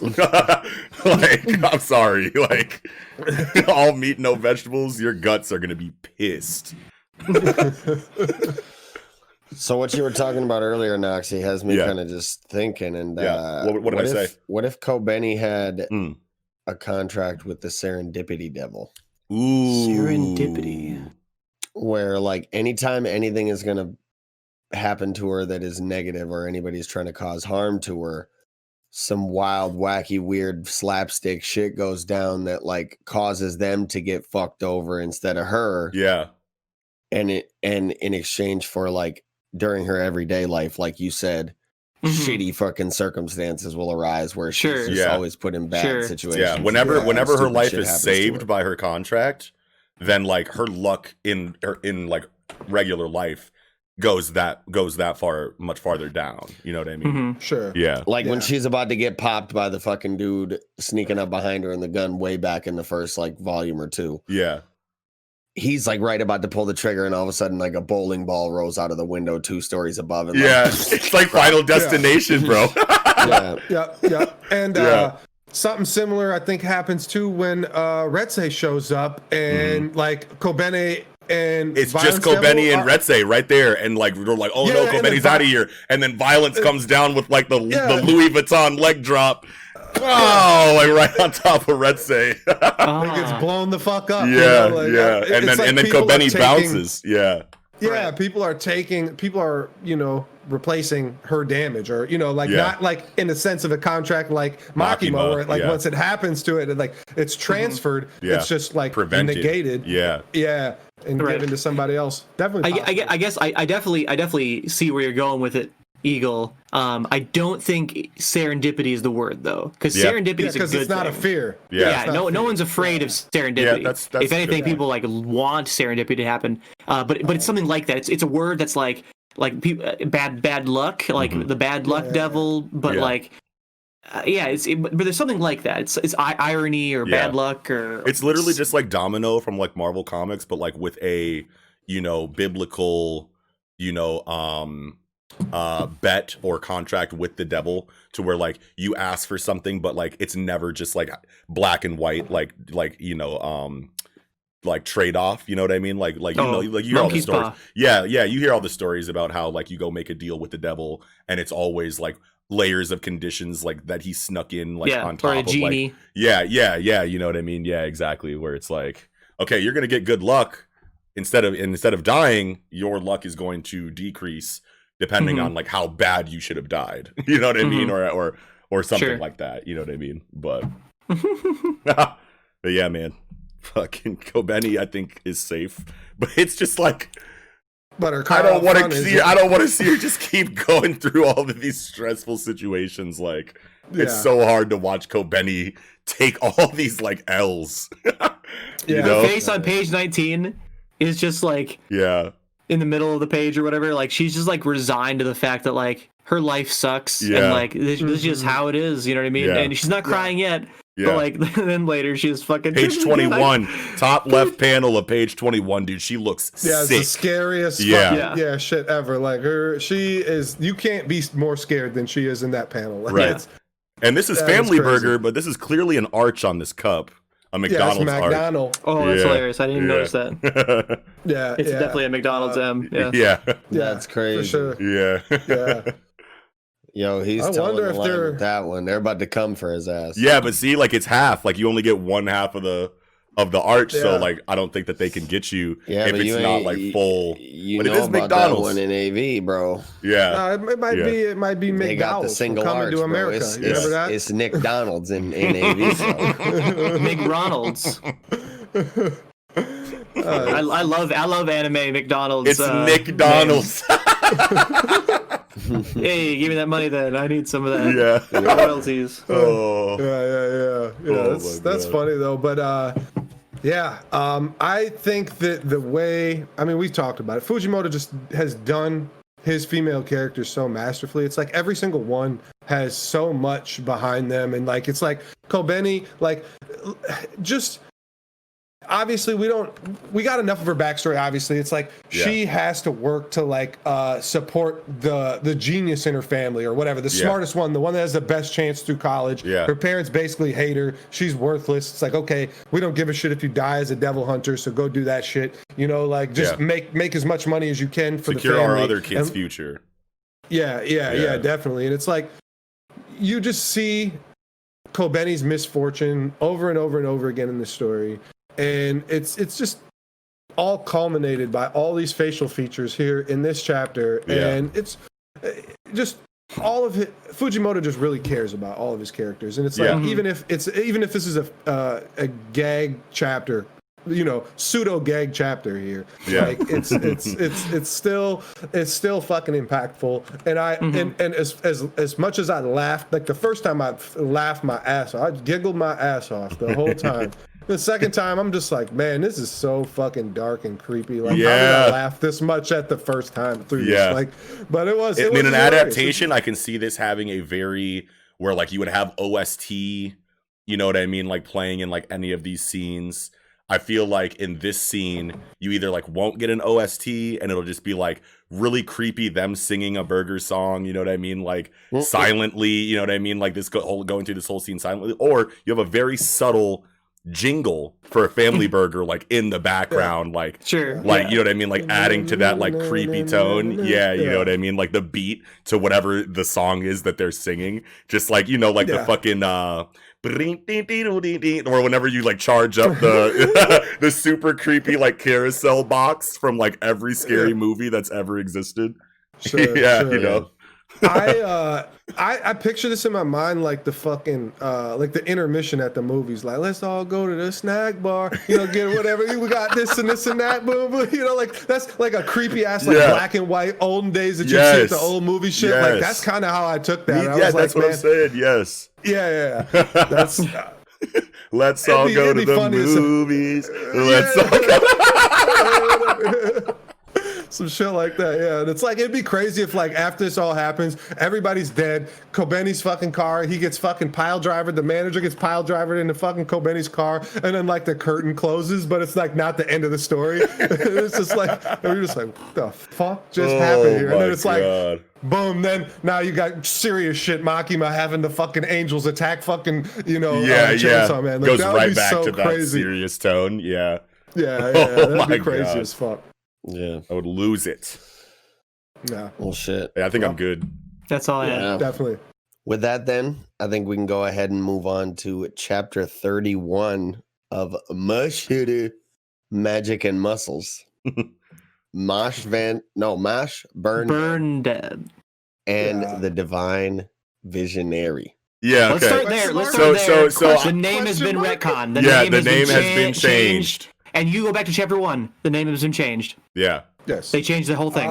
It went from Mash Van Dead to Mash Burn Dead, which obviously inside of like, you know, the pronunciation. It's Van or Bon. Yeah, Bonded. Bonded. Yeah, but I mean, like, I feel like they're, Anyway. Very weird. They had to have talked to the author or something, right? And he's like, hey, man, you guys are kind of tweaking. Like, it's burned, it's bonded. And it might make sense later, like why exactly? Yeah. It's man. What if they just don't have any information and they just were like, okay, we were kind of mistranslating this wrong. Now we believe we're mistranslating it wrong, and they never were, and we go back to Van Dead. You know, like. I mean, this is the exact same thing. Last chapter, 2 chapters ago. That long though. Yeah. Right. without telling them like, yo. And this is where like doubt, or it's always been pronounced dote, but they changed the spelling from doubt to dot to just dot, and it's like I'm not liking it. I'm not liking this. It's like, what are you doing? I just wish there was like an explanation for it, right? Maybe there's a blog. Maybe if we follow the translator on Twitter, we'll see a tweet that was like, "Sorry, guys, this is something you need in the chapter." Like, hey, misunderstanding. We retconned all the fucking enunciations of Von Dead to Burn Dead. Yeah, for this reason. Won't Viz explain? Like, just can't you just tell us why? Like. Me personally, if I do something and I change what I'm doing and people are like, like at work, I got to send in something different than what I originally proposed. They're like, why'd you do that? And I have to explain why, It's just why. Just tell us. Even the mangaka, whenever they slip up in the author's comments of the things are like, it was totally supposed to be this thing, like, my bad, like 100% accountability, I'm so sorry. acknowledgement. I put the part, their hair was part on the right side, their hair was supposed to be part on the left side. Like, I'm so sorry. Like, I'll never do it again. Like, please forgive me. But Viz is just like, okay. Most trivial shit. Yeah, Viz is just like, okay, so like we made like a really big error here, and like people are going to notice it. But like we're not going to leave a comment. We're just going to just be like, well, what are you going to do? Stop reading? Okay, let's keep it moving. That's the problem with this power, this monopoly. We got a monopoly. Viz, come on, let's get Kodansha in the books here. So when somebody else gets somebody with the fucking app, then we can just, like have competition. So you don't have to just turn out garbage and nobody has to give a shit. Or everybody, there's nothing anybody can do about it. Yeah, you know what I mean? Accept it. Yeah, exactly. Like, But all in all, getting into the chapter, this chapter was so tight, and I was crying, bro, when he sent the fucking swords at him, and he turned them into a chair, bro. I was done, bro. I was like, no, and he's like already sitting in it. You know what I mean? Just like, he's got the throne. Like he throws the partisan wave, 3% partisan, and then you get the sound effects pin like ching ching ching ching ching ching ching ching. You know what I'm saying? And then you see him like watching it happen, like this fucker, and then you just see Vash. Yeah, you just see Vash like what it is. Yeah, you know what I'm saying? Like, because I think that silhouette was supposed to like kind of signify that he got hit with those, right? It looks like it's supposed to go through him. Like he's actually like sitting here like this, like then they're all like it's thunks. It's thunks. Yeah. Thunks. I thought they were like kink kink kink. Yeah. Yeah, so it's just hilarious. Well, I was saying that the arachnibus is like it doesn't it no longer has spider puns, like it's so distraught from like not being able to calculate his fucking power. Did you notice at the beginning of the chapter, the first the bottom right panel of the page 1, the eyes are numbers. So the rest of the rest of the chapter, it's all zeros because Mash has no magic. But and I wonder if this 6702 is that Rain's power, or is that just the last number it had or something, right? I think so. I do think it is Rain's power, and it's just lovely to me, like Kaiju number 8, that we can just assume 4-digit power levels is as high as we're going, right? Like it just makes me feel very nice when I can say 7,000, 10,000, not 48,572,000. It's like you gotta be able to fucking contain. If you're gonna use numbers, start small. 1 comma max. Like I mean, 2 commas ain't that bad. 3 commas, you're starting to get crazy on me. But regardless, like it's just, if Rain is 6702, that's what it is, right? 6702. That's perfect. Like that's a perfect spot for him, because it's like, okay, I'm 2/3 as strong as anybody's going to be in this show, because he's basically at 67%, right? Like I'm 2/3 as strong as anybody's ever going to be in this series, and that's totally and it's only measuring his magic ability, though, right? I think so too. No, because Rain is the prodigy. Like he's a divine visionary who's already graduated. He's not. He's gone. He's fighting evil, and he's basically on the front lines. He says like, I need. He might still be in school, but he's definitely a divine visionary, and like he's given missions by the headmaster and he could organization. Be somebody that plays that is like kind of a kite kind of archetype, where he's cold as fuck. Yeah, is what I'm saying. Right. He's out here, and assuming this is all going the way that Kiko says, then yes, this is a good number. You know what I mean? Yeah. But like, if the numbers do get, weirdly high, you know what I mean? Yeah. Eventually in the series, then like that'll obviously take away from like this time here where we're thinking it's not going to be. Because if it, Sure. yeah, you know what I mean? But you can always explain it away that like, okay, this monster or whatever, this spider arachnibus or whatever. That was all their capacity was. Yeah. So you just can't detect any higher or whatever. Yeah. this is a tight. I just love the name arachnibus because it's like omnibus. Yeah. Arachnid. I was thinking like abacus, but like kuss. So it's hard for me to say it's really an abacus reference or whatever, but it sounds similar. Similar letters for counting for sure. But this is measuring magic ability, which obviously MASH has none. Right. Now it's kind of emerging, maybe not emerging, maybe that's too strong of a word, but like last chapter, Rain felt MASH's presence as he walks up, and his energy's flowing out of him, and he can feel it even though it's not magic. So it's like we are most likely getting multiple energy systems where it's like, even if Rain is this strong, like maybe he has a key or whatever, another energy that's this low, whatever, we'll just call it we'll just say it's 2,000, right? Like, which is still probably pretty fucking high if it's on the same grading scale, whatever same scale is this magic that we can assume is 999, unless you get the item on your materia or whatever to exceed 9999. But yeah, like that's the thing. Like if there's two magic systems or two power systems at the same time, then for sure this number feels good.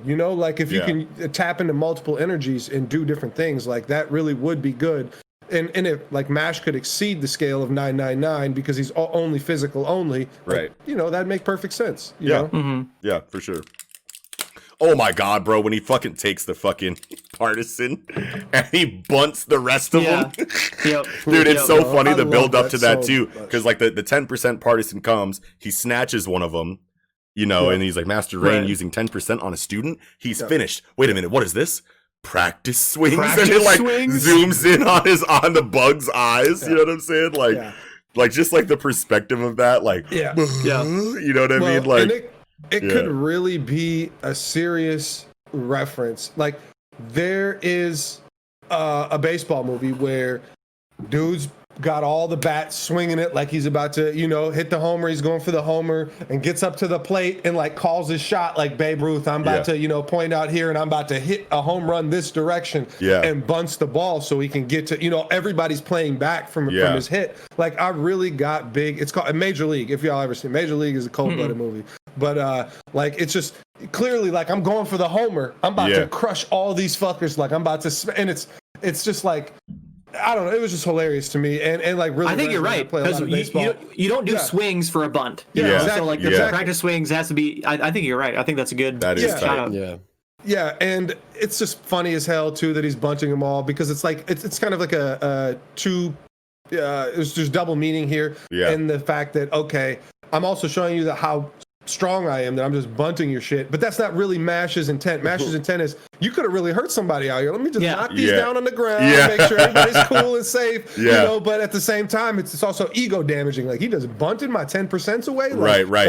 It could have just been he has the sword and he just wop like a badass, but instead it's like the most minimal effort. Minimal possible effort, exactly. to like deal with your attack. Yes. Crazy. Yeah. Wow, man. We get some dialogue. Rain has talked with the headmaster before about MASH in particular. Yes. Headmaster said like, hey, maybe take care of him if you wouldn't mind or whatever. And dude. I like this interaction where Rain is like, oh, like now that I know who you are, like sorry, like forgive me. And MASH is like, no. Yeah. Like fuck you, like you just like came out with me with swords or whatever, fuck you, guy. And then he gives him this like handkerchief. It's like a healing handkerchief with the bunnies on it. That's tight though. And the glare, the bottom left of page 12, like he's like, do you like bunnies? And he's like, do you think I like bunnies? That's choppy. That's choppy. Think I It's like like on the top of the Pez and shit. That's like what Rukia uses. She had the Pez that or whatever that you could give coming out of the choppy. Yeah. Sure. It's just super cute. And how many procs does this like handkerchief got on it for like healing? Right. Yeah. You know, like is it one? I just wipe me down once and I'm on. You know, or what? You know, like, wipe me down. Yo, that's crazy.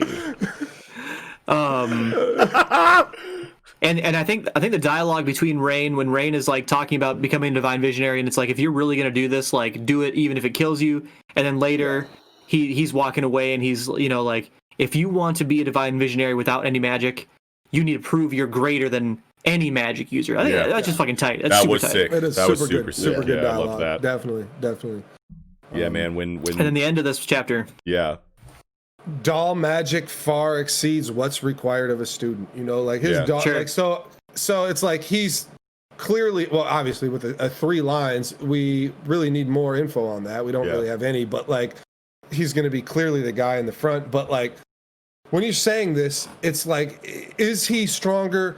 Like, is basically Rain saying, Abel is stronger than me at this stage in my schooling, right? It almost sounds like that. Like he's even stronger than I was when I was a first year, or whatever the hell. Yeah. This kid, like, I mean, I don't really know how the schooling. I don't really remember how it works, but you guys are saying you guys think that Rain is the reigning divine visionary. Where I kind of took it as, even though he kind of still runs with like the uniform, that he was like a, I mean, I don't know, upperclassman. Like I just didn't feel like that title, like that was his title anymore. You know, like he just. I thought he was the most recent one. The most recent one. Yeah, and I think divine visionary just is an upperclassman in general, right? No, it's the strongest mage of your class. Oh yeah, it's valedictorian. I don't even think it's per class. I think it's whoever that year has the most coins is the divine visionary. Of anything, regardless of class, you could be first year, second year, third year. And I'm pretty sure multiple characters have referred to Rain as being a student. You know? Sure. Like I'm pretty. I think it was like within the last 5 chapters. I'm pretty sure someone said like, I think I remember that too. He's just a student. Like I could potentially fight him or whatever. You know what I mean? So I think he's still a senior or whatever you want to call it. If he's a student, there's no way he's 2/3 as strong as anybody we're gonna see in this series right now.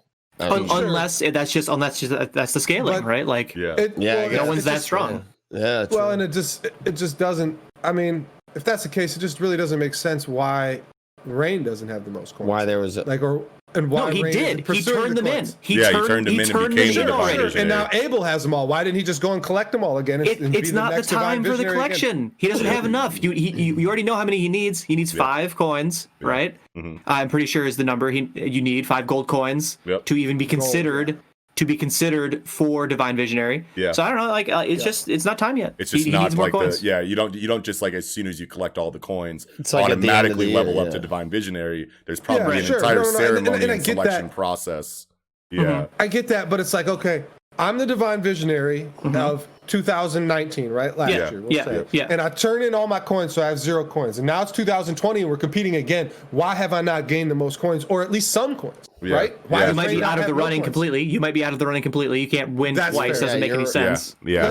That's fair. But I don't know. Why couldn't you just be divine? I mean, it's like always be divine visionary while you're in exactly. school. Like why would you hinder people? Because like you're already their the divine. Like you already have that status. Yeah. So like, say I become a divine visionary my junior year, and I can't become it my senior year, and I just say, well, fuck it, then I'm not going to fucking get any stronger because I can't become divine visionary again. Well, maybe you've already gotten the credentials. You get like the certificate. No, you still get the stronger degree. and you still grow. It's just a title that stays with you. It's like when you're. It's like when you're president. Yeah. They always continue to refer to you as former president. Yeah. Like when you become the divine visionary, now forever you are divine visionary. Fucking yeah. And I'll give you another. You just don't get to try again. Yeah. Okay. But like, I'll give you another point. Wait. Just a lot of these people are nobles, and like and sure, Rain might not like adhere to this ideology, but like, I become divine visionary. I have all the status and accolades. Why do I need to try anymore? I'm just about to live off my nobility and my accolades that I have. It's like you just halt growth that way. Like, and sure, it's possible.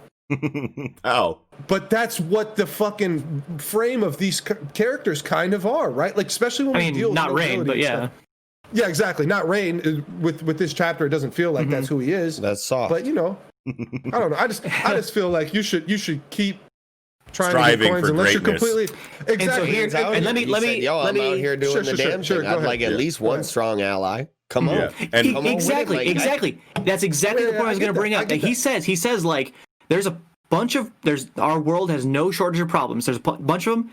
I would like a strong ally in my fight. Yeah. He's on a level where these divine visionaries are given missions or something. These divine visionaries that's are where out I was here. gonna go. Yeah. They're like hunters. So, they're out there doing good shit for the world. Yeah. And he's like, yeah, Mash, like you seem like a G. Like, come on, be a divine visionary with me, but you have to work for it, right? Yeah. So I think it makes total sense. And there's no stifling of growth. There's no right. I think it makes total sense. After you reach divine visionary status, now there's an entirely different life that you live once you've reached those credentials that don't Whether even you're where you don't need not. to where you don't need to keep trying to be divine visionary every year, because now that you've reached that level, you're doing other shit with the heads of the establishment. Fine. And that all makes sense. It's just like I'm just kind of trying to contain it within the school, you know? You feel like you're trying to contain like these characters like within a school, and like this is their goals. Like, I don't know, you know, like it definitely could be like a hero intern type thing. Like, okay, I'm still in school, but I am, not even, you know, whatever, now out in the field, I guess, too. Right? I would honestly, now that I'm thinking of it, put it more akin to something like being in the Union, right? Mm-hmm. Where, like, once you're a divine visionary, you have that status, that acclaim. Like, you can go anywhere, get any mission. You can walk into any establishment, you know what I'm saying? Yeah. Flash the tie, hit the badge. Your state alchemist watch. Yeah. They about to let your you hunter in, license. dog. So, like, divine visionary status. You know what I'm saying? Like, that's what it is. Sure. Yeah, that's cool. Sure. That's cool. Sure. I like that. Yeah. There was another thing. So to switch gears a little bit. Yeah. In terms, and this kind of ties in a little bit with what you were saying, Kiko, in terms of like, you're trying to contain it to the school. I don't think we should be trying to contain it to the school. Because even though everything is taking place in Innocent Zero. Yeah, Innocent Zero is outside of the school. Obviously a being that is not related to the school at all. A prisoner who's escaped prison and now is using these students, whatever. Yeah. Exactly. Now, and then to piggyback off that, to tangent off that, rather, I guess, you know, Rain says MASH can't be part of Innocent Zero's group. He can't even be. He can't be Innocent Zero. He can't be part of Innocent Zero's group, which is interesting because we were originally thinking maybe Innocent Zero is someone who does not have magic like that, like MASH. Yeah, not the case. Abel didn't have Abyss magic Razor. and was Abel. Yeah. No, not Abyss Razor. Abyss You're right. Razor, yeah. Abyss Abyss Razor is who Abyss we Razor. thought didn't have magic at the time until you got to see, you know, Accelerase or whatnot. Mm-hmm. Yeah. We did. We definitely felt that way at the time that he was Innocent Zero. So, but yeah, Innocent Zero.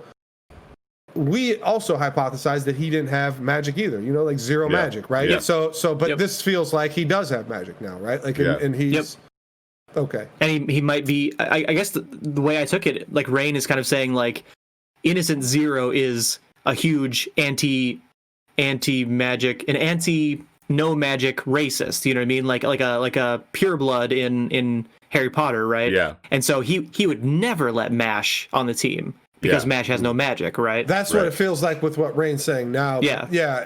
I felt like there was before it was ambiguous. Yeah. It just didn't feel that way before. Maybe that's just what we talked about and maybe agreed on. We had a consensus. Hey, that feels good. But I thought we thought it would be cool. Yeah. Sure.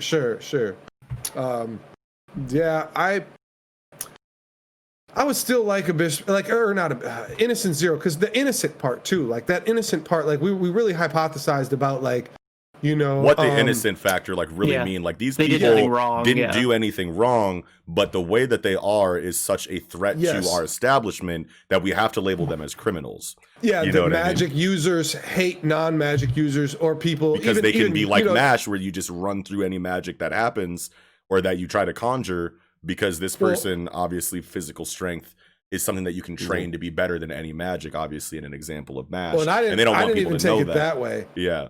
I felt of it more as like they're just better. Like, we're nobles. Like, we have high levels of magic or whatever. We're better, you know, than non-magic. Like they're basically filth. They're monkeys, right? Like fucking like Ghetto, you know, would classify them as monkeys. Like, these people are worth nothing to us. Yeah. So like that's why they're trash or whatever. But I thought, you know, that's just Yeah, pretty confident. That's how we kind of looked at it. Like, innocent Zero was innocent because he didn't have magic. Zero also symbolizes no magic. He's fighting against the magic world. Yeah. That's why they threw him in jail, prison, or whatever. I think it would be cool if it was double layered, though, in that way, to where, like, yes, they think that they're better because they're nobles, but they also understand that magicless people have a different route that they can take to make them wildly capable and formidable inside of this establishment. Like, if you can just do a bunch of push-ups and sit-ups like MASH, and like not have any kind of issue with like regular magic abilities that are thrown at you, you probably don't want people really knowing that, because like then you're overly reliant on your magic, and people are just in the gym all the time now, because it's like, why would I fight with my magic and have like a 50% chance of victory when I can just train my muscles instead and have like a 90% chance of victory? So they want to keep that information hidden. You know, especially if you can train your magic and your physical ability at the same time, right? Like, then you're broken as hell, right? Yeah, like, exactly. You know, like exactly. if Abyss Razor had the physical ability of MASH and could use Acceleraze at the same time, he would fucking light speed, like you know, like exactly, you know, But going into this last part here. Oh yeah, I think it's so funny how he breaks the door again. Abel, looking like UGK, man. He got the mink, the chinchilla coat, man. See. It's the Pimp C cloak. Pimp C. At first, I thought you said MGK, and I was like, bro, Machine Gun Kelly is not dripping like this. No. But then I was like, oh, yeah, UGK, it's Pimp C, but Pimp C we're talking about. I was like, okay, the mink. As soon as you said the mink, I was like, oh, okay. But yeah, he breaks the door, and Abdel, or whatever, is like, he just loved breaking doors. Wait, what? He said, what? Abdel. I don't know. I just whatever. Abdel. But he's like, Abdel. Magician's red, bro. You gotta get that magician's red. You love breaking doors or whatever, and like MASH is like, I was actually just trying to knock. And when I saw that, I was like, okay, so this is either the truth or this is MASH talking shit. He's talking shit. Yeah, he's definitely talking shit. Say the page before, 18, right? Yeah. He's like, oh, is it push or pull or whatever? And he starts to push it. It says creak. Oh yeah, he's like, okay, I can't open this. He pulls back, remembers, remembers, lemon or whatever, and he's like, nah, I'm gonna punch the fucking door down. Punches it down, and then he talks shit. Yeah. He's definitely talking shit, in my opinion. Yeah. What a Chad. Yes, man. Like, oh, what, you was chilling? It's them hours now. Chad Burn Dread. Chad Burn Dread. Abel got that Mahito aura right now. With I'm about to throw this transmogrified doll at your ass and just like see how you handle that. Yeah, exactly. It seems like little transfigured human that he's got there. That we know it's a doll activating. It's about to come out like Conqueror's Crow or something, like Crow. Bro, I love the fucking sound effects Naruto used on Conqueror's Crow. That was the tightest shit. Yeah, like, that was good. I hope we get that for the puppet magic this guy uses, because those were like the perfect sound effects you could use for puppet magic. Yes. They were creepy as fuck. Yeah, super creepy. Well, that's all I had for this. I'm good. Yeah. I think that's about it. Okay. That was pretty quick, but the chapter was really. Yeah. Mm-hmm. Yeah. Alrighty then, with that, I think we can go ahead and get into chapter 265 of Burakuruba. Elysia. I feel like we should call it Black Friday Bundle, right? We get the Friday joint tonight. So Black Friday Bundle. Beautiful page one, double spread of the, or not page one, but page two. Yeah, page 2, 3, yeah. I love it. I think it looks cool as hell. Yeah. I do. And we were just talking. Exactly what I was gonna say. It needs more shading. I think it's cool without the shading. Like, it looks very cool without the shading. I think it needs a little more shading. Yeah, you could definitely say that it needs more shading, and I'm like not going to argue with it's that. It's like Samurai 8 chapter. It's very Samurai 8. Yeah, exactly. It's very Samurai 8. But I feel like there's enough. I feel like there's enough attention paid to the detail and like the line work and the differentiating of like the different trees and just different objects in general in the spread. Yeah. The texture of the tree too, where it's like you can see like the lines wrapping around the tree differently. Yeah. Like I can see everything that's happening. There's only 2 trees that are defined. No. So like almost every tree. Like if remember back to Samurai 8. Remember back to Samurai 8, you had these beautiful landscapes and you couldn't tell what the fuck it was. Yeah. There'd be is that a cloud? Is that a piece of light that's floating in the whatever? You can tell everything that's going on in this double spread. And yes, shading will give you just know it should be shaded. Yeah, shading would give it more depth, you know what I mean? Like there's nothing wrong with more depth, but I feel like just like off of like the flatness of it, considering like how detailed everything is, and I can tell exactly what I'm looking at here with not that much depth, I think is a really cool thing.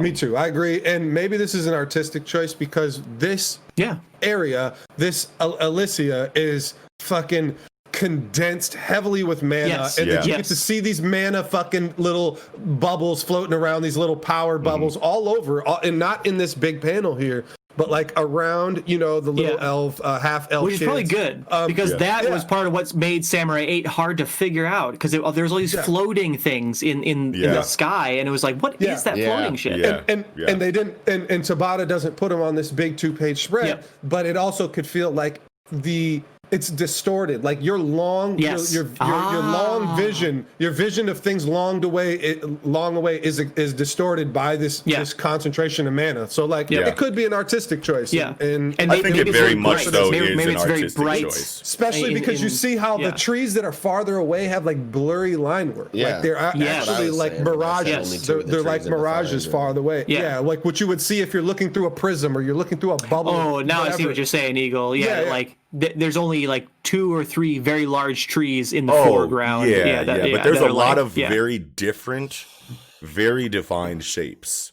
You know what I mean? Like you have like starting at the all the way to the right side of the double spread, you have these like diagonal like protruding branches that are kind of like the first thing you see. Then you see all of like the evergreen trees or whatever the fuck these things are that look like cotton candy on top of fucking wood. And then you have like the Great Deku tree in the background, which is obviously the focal point of the spread.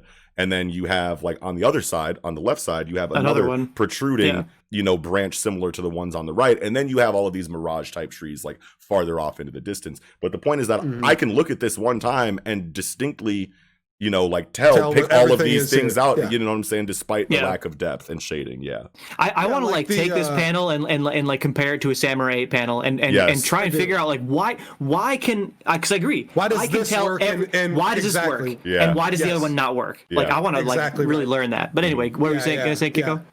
Well, just like I love all the wildlife here, you get to see that like frog gator. You got the frog gator with fucking shrooms on its head. Like that was the most interesting thing to me. The frog gator with fucking and you get a couple squirrels or whatever on the right side. You get a lot of butterflies. You get some like goats or something. Wildebeest. I don't know. Whatever. But you get your little cottage in the back. Hyena goats. Houses, whatever, antelope. Fox not goats. antelope. They're too thick. They're like fox heads on sheep bodies.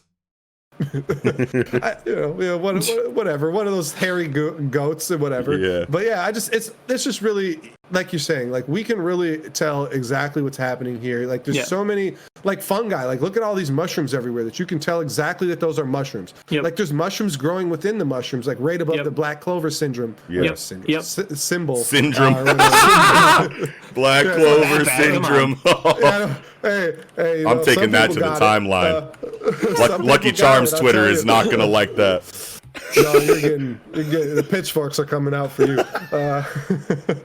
But good shit. I love it. Yeah, definitely. Fuck yeah. So as far as like children, story content, they're half elves, right? Yeah. Who are these children? Half elves, right?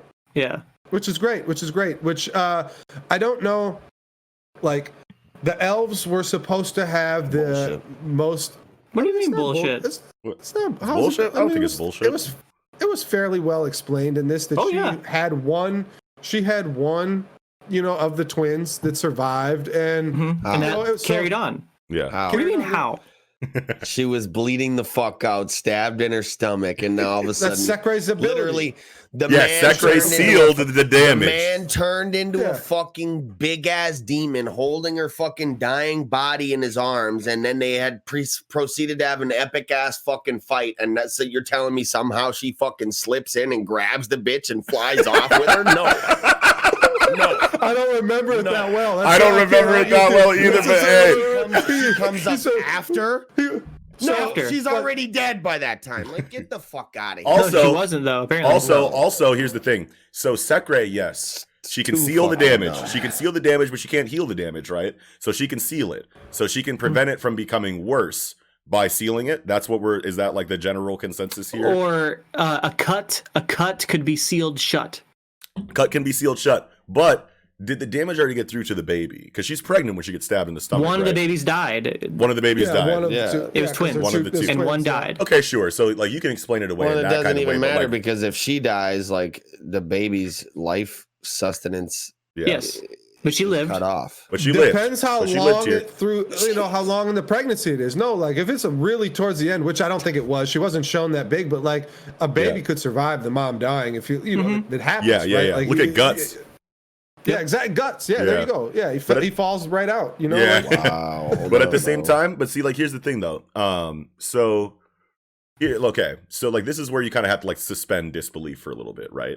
Because like if you take damage to if you're carrying twins, if you're like equating this to the real world, which we definitely shouldn't be, you know, like it's not real world stuff, so this is trash or whatever. But like I'm not trying to say that. No, I'm But like there are some things where it's like, okay, even though this is a fantasy, like we're going to need an explanation as to why this was okay. Like that can definitely happen too, even if you're not holding everything to a real life standard entirely 100%. Yeah. There can still be things that happen that have real life, you know, equivalencies that are going to make you raise an eyebrow, cross your arms, and scratch your head. You know what I mean? And this is one where it's like, okay, if you're carrying twins and you get stabbed in the stomach in a way that kills one of them, even though, yes, the damage only went to one of the kids and killed them, that's still damage that can affect the other one in a mortal way. You know what I mean? Like, even though one of them like survived, like that's a really big hit. Yeah, that like you're they're all, taking. like, one of the fetuses can be directly pierced, but you're also hitting organs that are chopping vital the other for one's not arm only. off or something, like because they're all kind of That too. intertwined in there together and shit. But no, what Yeah, Kiko is yeah, saying sure. right now is facts though, because like you can hit the baby, but like you're still pierced. Like it's all one shared amniotic sac, I would assume. I don't really remember exactly how it works, but like still, it's like once you start like actually asking questions, like okay, I know this is a fantasy, but this is still a human. We can assume until explained otherwise that they have the same organs that we do, that they need blood to live, that they need to breathe oxygen to survive, that they need to drink water. You know what I mean? So like you getting stabbed in your stomach when you're pregnant and only one of the babies dying and then the wound is sealed up and then the other baby like lives, if it's not healing, then that's awkward. You know what I mean? No matter how you look at it. So Sure. Yeah. But And then just one more, just small complaint that I had about this chapter, bro. Like, and this is really outside of my realm because usually you do not have the Black Clover complaints, bro. This is crazy right now. Tables have turned. Tables have turned. We're defending Black Clover from Eagle right now. That is hilarious. I'm like, hold on, bro. Why am I the only one upset about this? Hey, but, y'all switched up on me. Hold on. Now We all switched up on each other. Now, on page 4, this corny ass translator's note on this flashback thing talking about see volume 21 page. I like that. Who does that? I like it too. American comics do that. Okay, there better be more that's great translator's too. notes going forward. You better not just do that stupid. Manga all the time. This actually might not be a translator's note. That might be a note from Tabata. Yes. The actual top. And that was translated because the writer literally put it in there, right? And you do see this in manga. You do see happens. this in manga too. It's just very Still. few and far but between. it's It's rare. very rare. Yeah. How many flashbacks have we gotten where like that's just so corny? This is helpful, right? Because we have way more than 21 volumes. I agree. And so, it's like, helpful. It's helpful. Just tell us what volumes forward. That would be cool, but it better not just be this one. Just time, one and done. But if it is Tabata, if it is Tabata and not a translator note, then that means Tabata is going like, okay, people are not going to like this. So I'm going to put this reference. Yeah, I'm going to put this reference quote here. Go back and see that this is not out of nowhere. I already kind of set this up. So like, which you know, you can say a lot of things about. But yeah. But at least he's got like awareness in that regard. Like, that means a lot. I think because I mean, I think that's a consistent criticism of Black Clover is that some things seem to come out of nowhere, and maybe he's like, no, I'm laying the groundwork for these things, but people I'm just not doing it in a way that's easy Yep. to remember, so that you're not confused when this happens. Yeah. So I have to throw a note in here because like my storytelling isn't tight enough to where you can the light bulb will go off and go, oh my god, this was foreshadowed. Like if you're, I also want to say that like again like that was a long time ago. Yeah, it was a long time that ago. Scene. Yeah. So like it's very fair and nice for our behalf to be told exactly where to look. You know what I mean? I wish this happened all the time. Like, me too. Like if this especially in the happened longer running stories. Yeah. Definitely. Once you got 200 chapters, you should be telling us what chapter to flash back to. I don't need to fucking spend an hour pouring through all your work to figure out how this like makes sense. Connects. You know? I agree. That's hard work. That's hard work. I think Help it's us out, helpful, bro. and I Come think on. it would be cool to Especially do going us, forward. people like us that do our thing. Help us out, bro. We need this. With the state of his translations having no translator's notes. Yeah. To just throw this one in. Yeah, if it is a translator note and not corny as fuck. Yes. I'd like to see it be a thing going forward. That's my point. Me too. Like, really, for sure. Yeah. To just throw this one in as a one-off. I don't know. Yeah. Why not have every chapter for whatever any kind of thing you're referencing back to from the past? Leave a fucking note, because that's what any fucking pop culture reference or whatever the fuck. Yeah. I don't know. Anyways, let's how about this guardian spirit dryad, right? Like is it similar to Undine? Is it going to be similar to Undine? Is this going to be like the wood spirit, just like Undine's like the water spirit and Belle is the fucking wind spirit? You know, like very well could be. You know, I guess initially I was thinking that there would only be like 4 of these guardian spirits, like or 5, like for the elements: fire, wind, water, earth, maybe metal. It's just so weird that salamander is a fucking salamander is a or wood or whatever, it's not because I feel like we need more forms, right? Like, because it's like for us to have Belle, who's a fucking, she's still a humanoid even if she's a fairy, right? Yeah. And Undine is also humanoid, with even if she's a water human, whatever. It's like it just kind of didn't sit well that salamander was a dragon thing, and that we have humanoids, and that salamander never talked and had like this discourse with Fuego Leon. Not really. I think Fuego could like hear like some kind of faint voice, like I'm gonna whatever, like I'm the voice coming of all to things. you now that whatever. Now that Fana is dead. Saying on the cast one time that I hope the fire spirit gets a humanoid form. Yeah, like a level up, like so like you've unlocked like me now, like the real. Sure. You're saying now. Yeah. But maybe that won't happen. You're saying like now this because it like Dryad is obviously a tree. Yeah, like a plant thing. Yes, I would like to see other forms that only Undine and Belle are the only 2 humanoids, which Undine is made of water and Belle is a fairy, which it's like, okay, you're humanoid, but like you're still other beings. Like that makes sense, like you can have salamander, the dragon you can is have also tree. fitting, though. Yeah, it's fitting. It's fitting.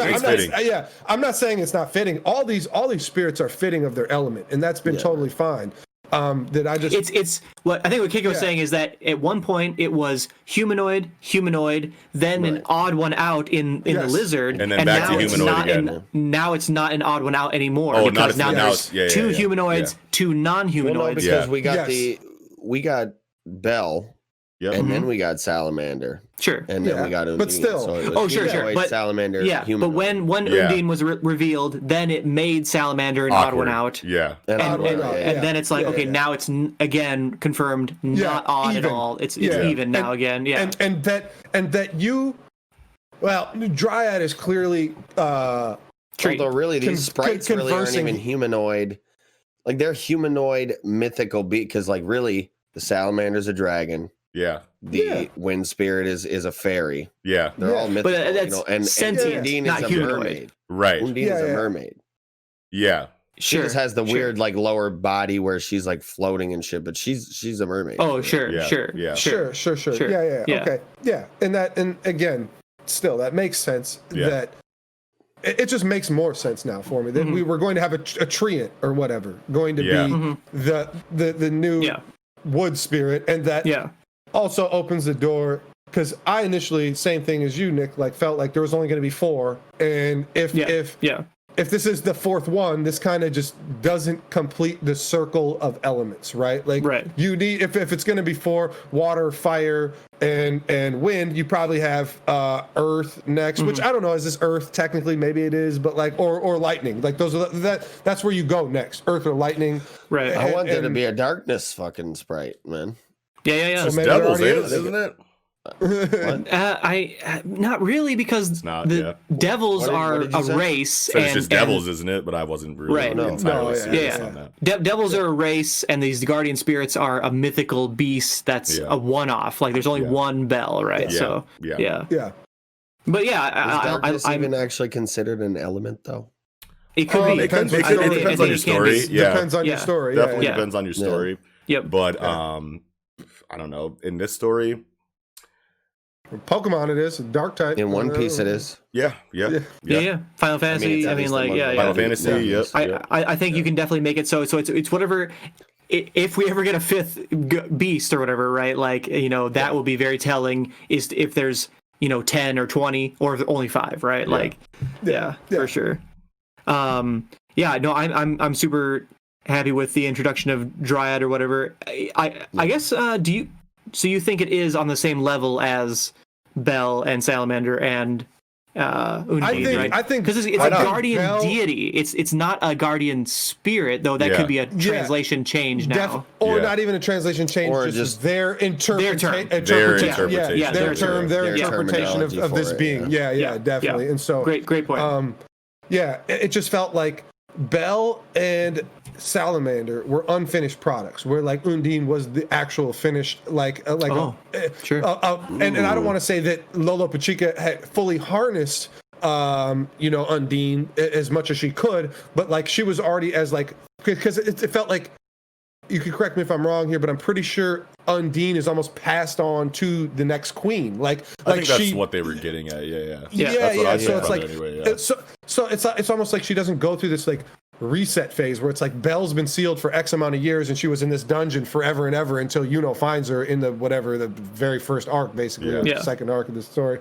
Like she was sealed in this dungeon forever, and it's like, okay, I've been sealed for so long that my powers basically revert to 0 and I'm starting over. And then Salamander was with Fana, which she was like basically a walking like, it was an artificial emotionless doll. Emotionless doll. It's like those made sense that those were like, and then Fuego Leon gets Salamander after that. So like it just makes sense that they kind of started back at square one, where Undine was at, she was already at 10 out of 10 out of 10, whatever. When Fana had Salamander, that was a dragon. Yes. Yeah. Flying large, and now Fuego Leon, it's small again, right? It's like an actual salamander. Yeah. Hell yeah. So. And then we get to this part where go for it, Eagle. No, it's good. Okay. Yeah. So like basically then like, the elves are explaining the situation, and the dude says like, we went to help you. We were too late. Too late. Yeah. But you all used your own powers to survive the explosion. And it's like, okay. I mean, like, I'm glad we got words that said like, they had to do something, you know what I mean? Like, They didn't only save themselves, they saved the Heart Kingdom citizens too. The Heart Kingdom. So they basically nullified this in total nuke by all hitting it with their ultimate attacks, which seems hand wavy to me. Yeah, hand wavy. That's probably the term. I'll just say it's like passing out, right? Exactly. That's Noel's is one of the hardest to swallow. Actually, I'm pretty sure wasn't fucking Vermilion, what the fuck's his name? Leopold. Wasn't Leopold damn near out of here too? I thought took some serious damage on too. The ground washed. Yeah. So like it definitely seems a little, but I'll say at the end of the day, anytime I get to see a solar beam, like a big ass fucking, I love Mimosa's solar beam. I just love a plant ability, big ass sunflower. I love Chastity Foil when you had that with fucking King, even though Natsu's not great. This is just fine. It's the best character in the Natsu no Taizai. Ooh, King? That's going crazy. That's crazy to me. Oh, you gotta relax. X, bro. This is crazy. Escanor, we all know big body. Come on, man. It's big body Escanor, fam. Basic ass. No, it's not, dude. He had so much, bro. No, he had so much depth. He did have good character. Project. Yeah. What we're talking about here. Yeah, you're My right. guy King was the drippiest motherfucker when he got his wings and he came out with the suit. Yeah, I'm not gonna lie. His character design was on some other shit. Yeah, absolutely. My man's had the pompadour. Yeah. Go ahead. Yeah. Right. And then as we're getting past, this, and I don't know, to me the ending of this chapter is probably what I find the most difficult. I really like the beginning, but like this whole it's just very tropey, Ultimate magic, very. yeah. Well, We've seen Ultimate Magic before. We've seen Ultimate Magic already. Mm-hmm. Patry has used Ultimate Magic already.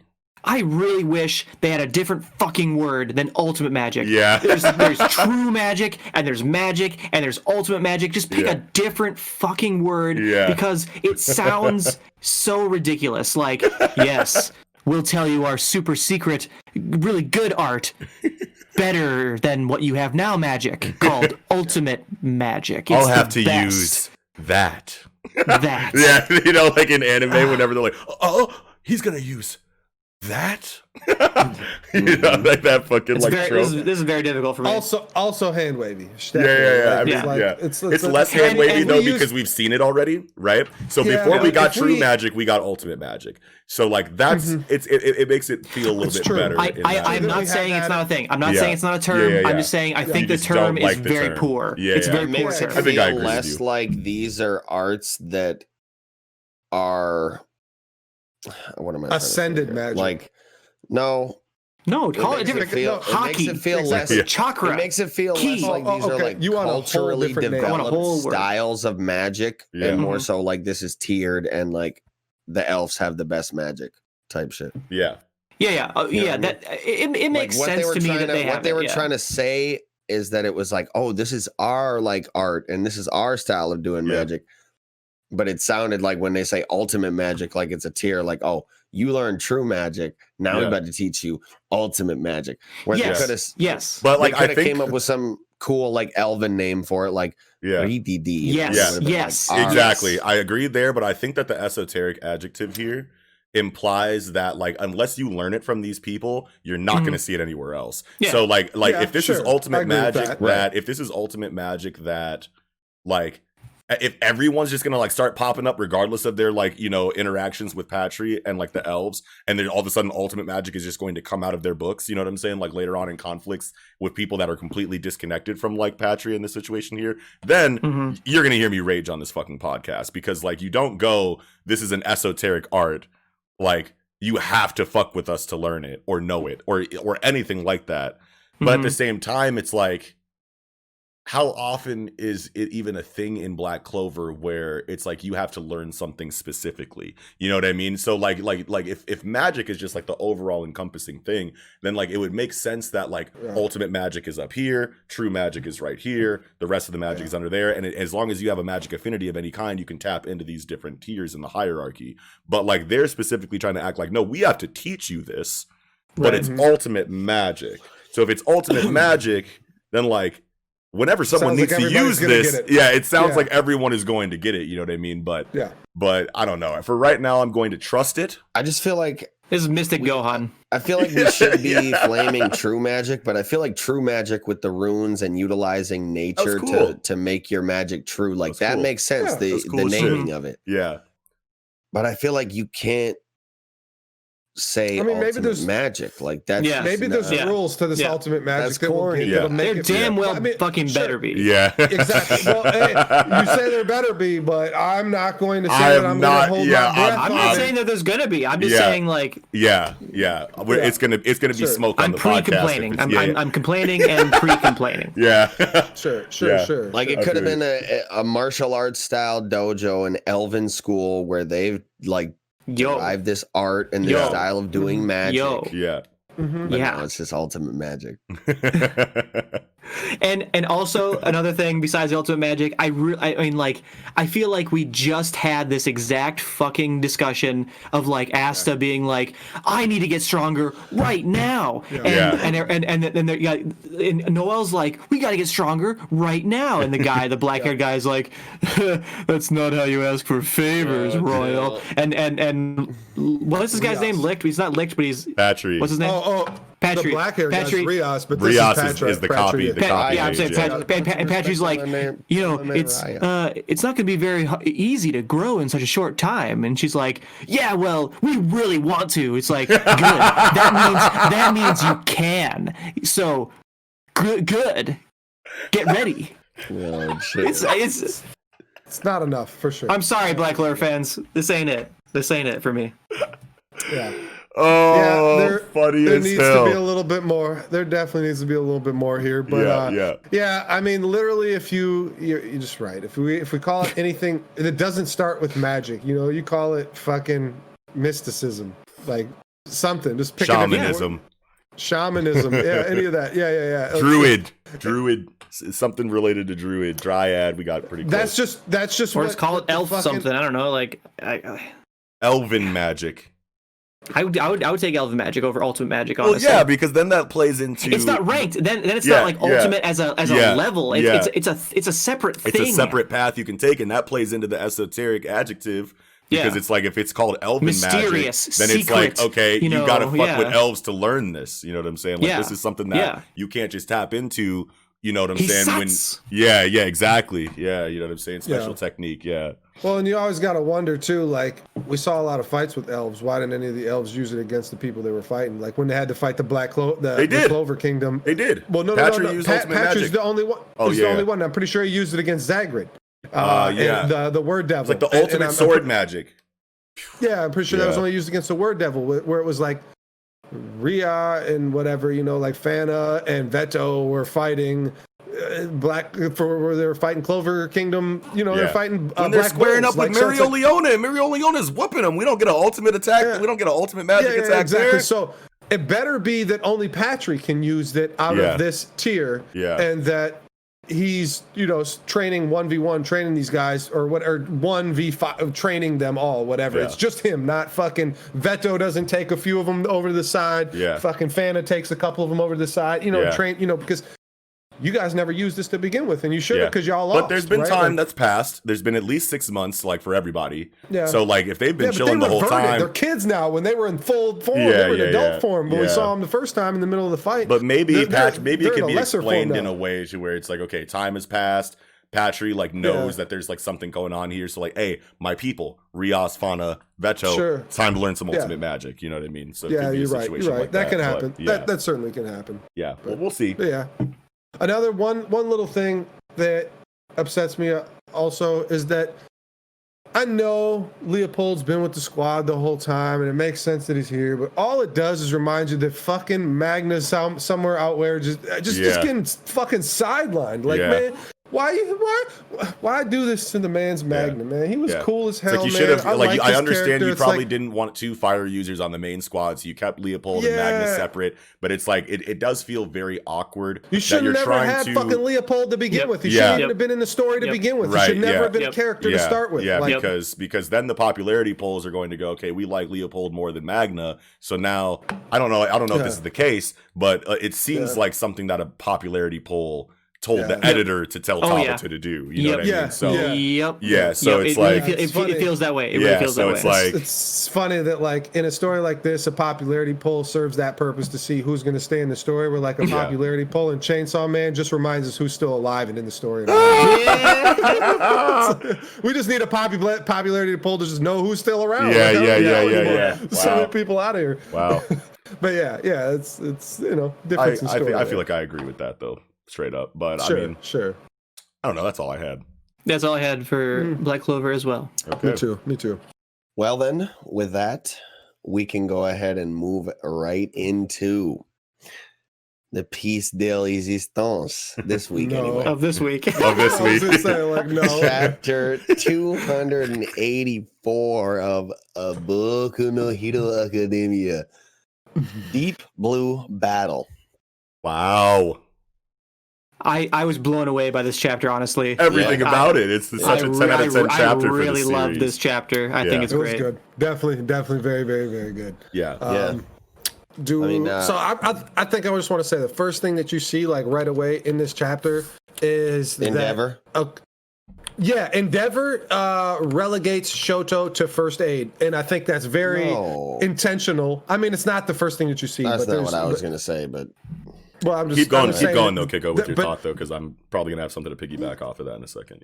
Yeah, that this is very intentional because the next chapter is the end of the volume. Yeah. And so Gigantomachia is showing up next chapter, right? With Dabi on the back. And Shoto needs to be fresh to fight Dabi, right? And to at least intervene between Dabi versus fucking Endeavor. Yeah, that's good. It's just very clear why because it didn't sit right to me at first. Yeah. I'm like, I'm so tired of this shit. Like, Shoto is too cold-blooded to deal with fucking first aid. That doesn't make any fucking sense to me. I was mad about it at first. I'm like, okay, but now that I realize that the next fucking chapter is the end of the volume, you have to have Gigantomachia like showing up right at the end, right? So there's still gonna be Deku versus Shigaraki next chapter, but at that's the same what's gonna show time, up. even though it does feel awkward that Shoto is being relegated to first aid work, it's handled in a way to where it's not like arbitrary. You know what I'm saying? Like, we know that these heroes are effective in multiple areas of rescue, containment, neutralization, etc. You know what I mean? So at least he can play into, even though like we don't want Shoto to be regulated to first aid, it's not like that's not a factor of heroism. And Endeavor's just saying, okay, go do this arbitrary thing that like means nothing in the grand scheme of things. Like, this is something that Kohei is taking advantage of the foundation that he laid of like our understanding of heroism in order to do probably exactly how you were predicting, and why he's giving Shoto these responsibilities right now, because Gigantomachia is coming and we need Shoto to be rip-roaring ready to go for the Dabi conflict. Yeah. So that, but see, like, this is just showing like author awareness of their story. You know what I mean? So and I wasn't saying anything about it. Right? No, I know that. The initial feeling is you're just like, ooh, man, I just need Shoto to stop being this fucking character, and it's like, okay.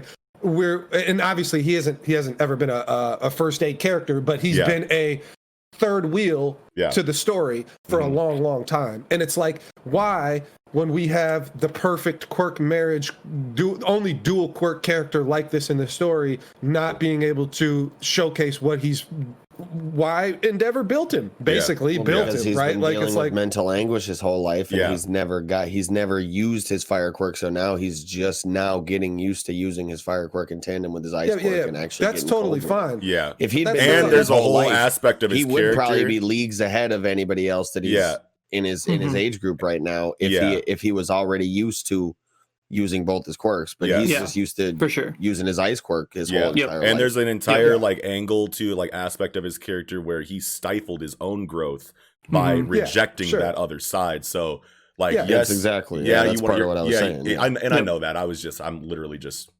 going into my own like little like thing. Yeah, but like basically it's like okay, like I love how like what you're saying makes sense, Kiko, in regard to like, okay, you were built for this. Why aren't we seeing more examples of this?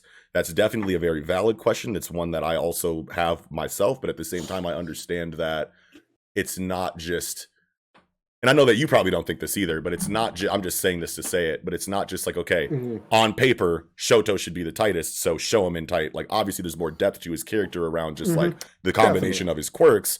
And that plays into why we haven't gotten the kind of showing that we would prefer for his character, but at least it makes sense in the narrative why we haven't seen it. You know what I mean? Yeah. What I was going to say, though, about Endeavor at the beginning of the chapter is like, at this point in the story, and I know the stance you guys kind of take on Endeavor, but I myself, I am hopeful for the Endeavor's future in the story, because like at this point, heavy. I fuck with Endeavor. He's my guy. Yeah. And he's harder on himself than anybody else is on him in like every aspect of fucking life. Yeah. Like, and it's shown here with this dialogue where he's like, how pathetic. The number one hero should be the one up there. It should be me. But he's like too fucking burnt out, and he's like, past his limit. He's trying to cool off. Otherwise he'll, start burning himself alive and shit. Yeah. But he's like, I should be able to fucking be up there still. Yeah. Right. He's just he's harder on himself than anybody else is, man. Yeah, and his redemption arc is, I feel like, being handled as good as it possibly can for a character with not just what you can imply about him and his life at home, but also like what we already know is canonically confirmed that he's done shitty, like the shitty things that he's done in his life that's been canonically confirmed. So like for a redemption to be handled this well, considering those things, I feel like is a testament to Kohei. Is it good enough for me as of right now to completely? No, this isn't redemption at all. No. I'm not saying that this is redemption. I'm saying Endeavor's redemption arc so far has been that like he had. Yes. Yeah. Throw this in any other like story in Jump right now with a character like Endeavor who's done the things that we know that he's done, who's done things that we can imply, you know, potentially that he's also done. Is their redemption arc going to be handled with this much care, this much depth, and this much, you know what I'm saying, like focus on the mental aspect and psychology of it all? I doubt it, because this is like Kohei's strong suit. I'm not saying other mangaka couldn't do it, but that's probably just not the check mark that they want in their story. You know what I mean? And Kohei definitely obviously does want to play into the psychology of his characters a great deal, and we've seen that historically throughout his series. But like I feel like if you're going to give a character this much reason to be hated, that, and you are focusing on like characters, it is a very character driven story, you need to go crazy on this redemption and just like on the depth of who this character is, how much he wants to atone, what he does to atone. You have to constantly rehash, you know, just how shitty this person feels about himself, while also maintaining a number one hero image. It's just amazing how we get that transparency and that versatility in Endeavor's character, all things considered. So and he knows himself that it's like a lengthy ass process. Like as far as we know, he pretty much told his family, like, I'm moving out for however working on long. Y'all hit me up if you're ready ever. You know and then you got 2 pages of Nozell and Black Clover like, whoops, just kidding, I'm good now. You know what I mean? Right. Like look at how it could be handled compared to how it is being handled. Sure. Yeah. So going further on this page or whatever, and we're only on page 2 here, and there's so much to talk about in this chapter. But something I want to bring up is Bakugo is yelling at Deku, saying like, hold on, dude, like you are the one person who should be getting the hell out of here, because Shigaraki is not being suppressed by Eraserhead anymore. And Deku's like, no, I'm not gonna do that. And it just like reiterates to me that I really hope Deku does get some negative consequences from this arc. Like severe ones, because right now already it seems like Aizawa's alive and not dying. Even Gran Torino, it seems like they're saying he's fine, he's not going to die. And it's like, where's the consequences? Because obviously I think Gran Torino's dying for sure. Night Eye survived the fucking Yakuza arc and then died unless in the hospital. So it's like, you know what I'm saying? Like, I feel like Gran Torino is probably certainly out of here at the very least. And all I'm saying is that I need something. Because I agree. Deku is in the wrong here. Oh yeah, he's tweaking. He's very much tweaking. And if he doesn't get any consequences, I'm going to be really flabbergasted as to what the hell the narrative is here, right? Like, is it really that, yes, be reckless and just do whatever the hell you want because you're a fucking teenager? Like, no, like that's nonsense given the scope of this fight. You know what I mean? I agree with you. And Bakugo's assessment of Deku when talking to All Might is probably foreshadowing that Deku is going to sustain some big damage to his arms, because this is now the third 100% attack he's used in a row.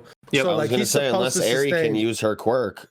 I mean, see, there's Eri. There's always Eri, which is tough because it's like shit again. His arms are well. So you also have to think too is that he was already using Eri, and that he was already using 100% with Eri on his back, and so like maybe there's some kind of subconscious thing that allows him to do it a little better with taking less damage, and that he's using like 50% of full cowl now, or whatever, 45%, whatever it is. He's got 100 in most of the stuff. After the first 100 is after the first one, he said his arm was fucked, and he had to wrap it up with the black whip. To punch the black whip. Right. So he uses so he shatters his left arm and has to like brace it with the black whip. But now he's done 2 more 100% attacks since then. We don't have confirmation that he's actually like really fucked himself up after using these attacks. If he comes out of this punch and this kick at 100% without shattered bones, then like that's a big deal for Deku. You know what I mean? Like that shows immense growth. Immense growth on part of his character there. Finally able to handle it. Yeah, but we could find out next chapter, my arm is broken, my leg is broken, and I'm going to continue fighting through it, in which case we will see probably long-lasting, detriments when he goes to Recovery Girl, and Recovery Girl's like, bro, you fucking blew it. I told you, you know what I'm saying? I told you. Yeah. So we could get I think he did say it's gone. He said, like, I messed up my arm before, Yeah. I mean, it just I'm confident we will get some consequences, but I'm just like, I'm slightly worried because we still haven't gotten them. You know what I mean? Well, there's so much though in this chapter about Deku's selflessness, right? Like he's going to always throw his needs are always going to be outweighed by the needs of the many, and he's going to throw his fucking body into whatever peril. And that's chapter 2. That's chapter 2. Exactly, and he's always been that way. Yeah. I have some stuff to kind of say about that a little later. I think we should, I'll table it for now and let you guys, kind of just go to like the next panels here. Well, see, like here's the thing about like Deku's like selflessness here or whatever, or his recklessness, right? And him like, throwing himself, into the mix of action despite all of the logic telling him not to, is that like he's also the most capable person here. He regardless of whether he should be running, like if Deku runs, everybody's dead. Because no one can take Shigaraki right now because Endeavor's on his last legs. After his ass anyway. Yeah, Endeavor's on his last legs. If Deku ran, like, who's going to stop Shigaraki from chasing him? Endeavor is burning to death. Fucking, like Bakugo's obviously having an existential crisis to a certain degree here. But what Bakugo is saying is that if Deku dies, right, because Bakugo knows who Deku is, everything. He knows, and Shigaraki, he basically knows everything. Yeah. If Deku dies here, the world ends. Yeah. Literally. Yeah. It isn't like, oh, but I gotta save my teacher. Yeah. No, fuck you. Yeah. You have to get out of here. Right. Like, so then he gets out of here. Unless you're really confident you can win, and he's a kid. He's not that confident. So Deku gets out of here. Deku gets out of here, runs away, resets. Yep. Shigaraki kills everyone else that's here. Now, then Shigaraki, hold on. Then Shigaraki like finishes this task or this goal here, goes, meets up with his people, resets, reforms his army, gets more used to this body that he has, and then goes into the next attack. Who's there to defend the next attack? Just Deku versus the entire, like, you know what I mean? Like, it's a lose-lose situation regardless. But the lose-lose you're talking about is the exact same lose-lose that'll happen anyway, because Shigaraki's not going to die here. Yeah. He's not going to get captured or lose or anything. Right. So already we still have who's going to defend next time. You know what I mean? Like the characters that don't die because Deku ran away. So Endeavor can go back and reset and be ready for the next fight. Fucking, Aizawa can do it. You know what I mean? Yeah. It's still dumb. It's still dumb because dumb no matter what, I feel like. If you have everyone except for Deku, like say Shigaraki just gets a lucky touch, evaporates Deku, which he could. He could anytime here just immediately evaporate anyone he touches. Yes. Aizawa, Gran Torino, Bakugo, Endeavor, Shoto, all of them combined could not beat Shigaraki. Yeah. Cannot do it. Yeah. You know what I mean? Impossible. So this has to happen this way. It's dumb. It's just so dumb. Yeah, so it has to happen. I think they could escape. Like, I don't think Endeavor could escape because his firepower has been pretty much used up. But I feel like Shoto and Bakugo could escape the situation while everybody else would die. Rocklock, Aizawa, fucking. I think they could save. I think they could probably save Aizawa. Like, take him. If they like pick him up. Shoto could pick him up or whatever, and Bakugo and Shoto pick him up and run. Yeah. You leave behind Rocklock. Slide and just slides out of here. The old Bobby Drake. Yeah. The old Bobby Drake slide on the way out, or whatever. And because Bakugo, like, I feel like needs both hands to like get out successfully. I don't think he could just boom, boom, boom, boom, boom with one hand forever while holding Aizawa, But I mean, it's clearly Deku is going to continue breaking Shigaraki's body to the point where he can't fight anymore, really, I think, even though Deku is going to be breaking his own body doing so in the process. And therefore kind of leaving both of them a shell of themselves while Gigantomachia shows up, swoops Shigaraki up, okay, we leaves. And then we bounce. Retreats. Yeah, exactly. You are 100% correct of how that's going to go down. Yeah, it just has to. Like, it seems like what's going down. But so after this scene, we go to this flashback, which I am so about. Beautiful. This flashback. Beautiful. It's the best part. It's so good. Beautiful. So good. And it's I love Afro enough. Deku. Yeah, I mean, is that to fight Afro Luffy? You know, like is this a Foxy, Navy back fight time? Oh, You know, like that's what I no. thought it was like a homage. I just thought it was, we're gonna pay a little homage to Afro Luffy because, what else? When do you see this ever? Yeah. But this flashback does a really good job of focusing in on obviously All Might and Bakugo. This is a side of Bakugo that a lot of people feel like they've been needing. Obviously, people that like, you know what I mean. And like, but at the same time, it's like we have been seeing subtly, and not always confirmed through dialogue, but like just like the changes that Bakugo has been undergoing, and his humbling experience, like coming into his own as a hero with Deku as his rival, has been. We have seen subtle changes in his character, in his demeanor, just like in his character interactions. But like this is just Kohei going, okay, in case it was hard for you guys to understand before, Bakugo is growing as an entire character in a major way from the start of the situation until now. Like we get like atonement dialogue for the bullying that he gave Deku, you know what I mean? Like that is massive, because a big complaint that a lot of people had was that like this motherfucker really told Deku to like kill himself in like chapter 2. That's fucked up. A lot of times. Yeah, really. You gotta expect that that's something that he was saying all the time. Yeah, like that's exactly. That's a regular occurrence. Right. Even to me to cut in for just a second or whatever. Yeah. Just the drawing, like I'm gonna throw up on the screen here, like look at his face. Yes. He's never made that face in this story. I guarantee you. No, he is really introspective, emotional, thinking about his actions, and I like amazing. Introspective. I like you saying introspective, because to me it just feels like he's very, very self-aware, because I don't want to call this a full redemption or anything. This is just a lot of it. It's a lot of redemption. It's a 75% of the way or something. It's part one. He has to first tell himself he needs to do it, which he has now. Yeah. Then this next step is to talk to Deku. Well, and he's been doing it. He's been doing it almost like, I don't want to call it like subconsciously, because he has been actively like basically keeping tabs on Deku, because he knows Deku's mentality and that he's going to give himself completely up for any situation as long as it serves the greater good. And so like he's always going to try to hold his mans down, even though they really weren't. They were boys obviously from when they were little kids, and then they grew apart because of obviously the difference in strength and no quirk, whatever. Yeah. And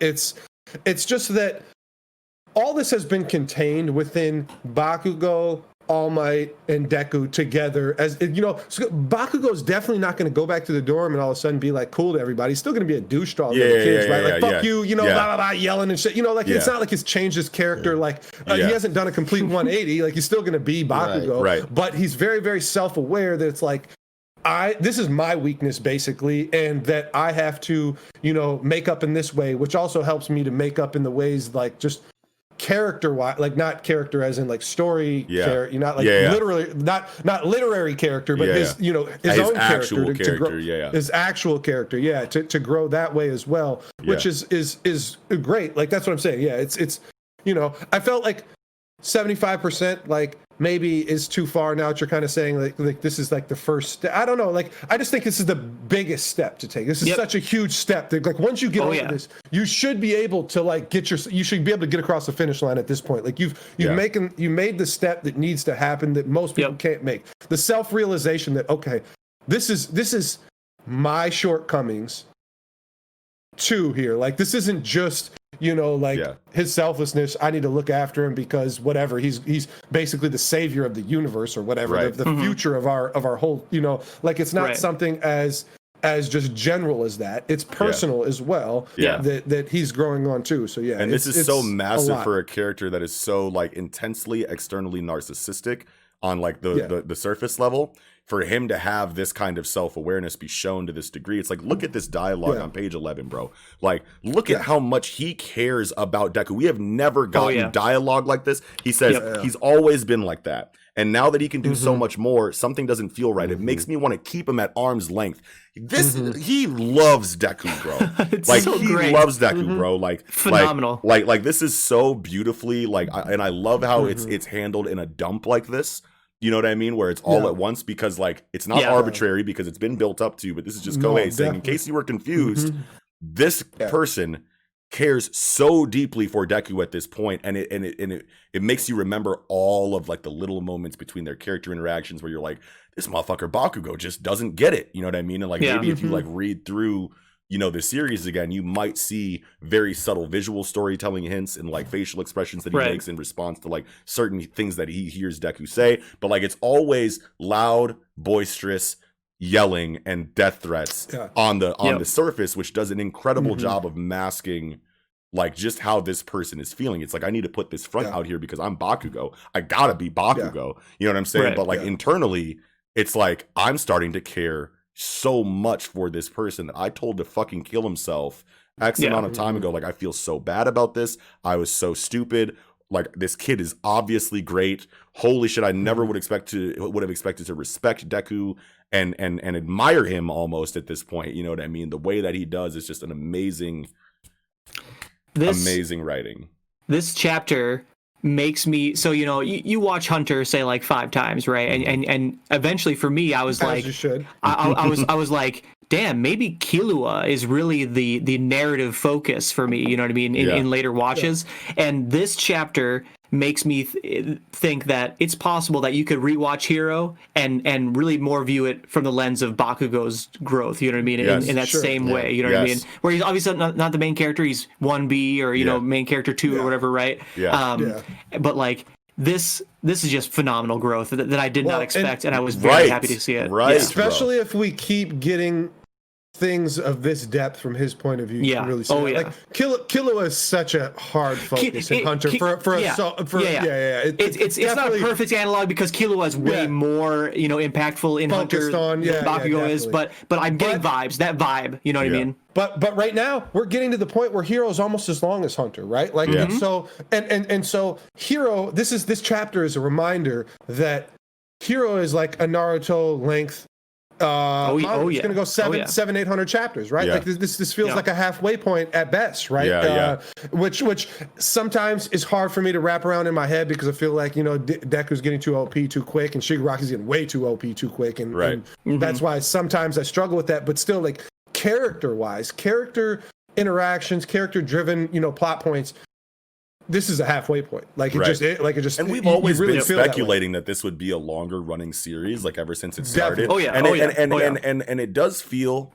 I guess I agree that it does feel like Deku's getting too OP too quick. But here's the thing: it took so long for Deku to just not hurt himself while using his ability. Like his progression almost felt too slow to a lot of people in the beginning. So now you get all of these abilities, and it's like. But now that he's getting all of these abilities and he seems like he's getting too OP too quick to where it seems like there might not be as much story left because of the progression of strength. But at the same time though, all of the areas of heroism have been fleshed out so well that it's like you can't just become number 1 hero after a huge conflict where you use 7 different quirks in a battle. Like you have to find a way to harness and train and understand those quirks in a way to make you effective in all areas of heroism with all of them probably. So like we're probably going to see like that Deku has so much more growing to do even after he unlocks the last quirk that he's ever going to use before he becomes that number 1 hero spot, because there's so many other things about this series than just how strong you are with your quirk. So but in terms of the unlocking, he's only unlocked 3. That's right. Of 9 or 8 or whatever, right? 7. Like 7 because 2 of them were quirkless. One doesn't have one. One is the pass on. Well, I mean, but less than half. So about half. And so definitely M.A.N.G.A. definitely. This being the halfway point makes good sense in terms of what abilities Deku has unlocked so far. Yeah, definitely. How about we obviously the biggest thing is why are we leaving out the fourth, you know, information about the 4th inheritor here? Like this was the shining thing to me. The shining thing to me about this whole chapter, because Bakugo talking with him about it, just like it's there's just so much to take from it. Like or there's so many different. I got like 3 main ways that this can go. Like, we get the mentions. There's mentions of the cause of death between the 6th, 7th, and 8th inheritor. Like, we have that written, their causes of death, but we don't have the 4th, and we basically have nothing on the 4th. And it's like, so okay, the fourth could have killed himself with their quirk. You know, it could be like a Tsunade type ability where you're like sacrificing your lifespan for regenerative abilities, which would go really well if he's really going to break himself into pieces, that maybe he's going to have to sacrifice his life force to regenerate and get those pieces back into working order, which would be great because it's like there's big stakes there, and we're not going to hand wavy Eri fix people, because it's like as much as I want Eri to fix Mirio, like I want it to be a one and done thing, and there's some special reason why she can fix Mirio only. And she can't just like fix like probably because of her relationship with Mirio is stronger than anybody and that else's. would be great. That would be great too, or just the fact that, you know, like I can reverse quirk erasure, you know, only. I can't reverse all these physical fucking things that you did to yourself with your own quirk, you know, because there's so many now these characters that have their quirks have evolved to a point where they can't be contained within the body without harming the body,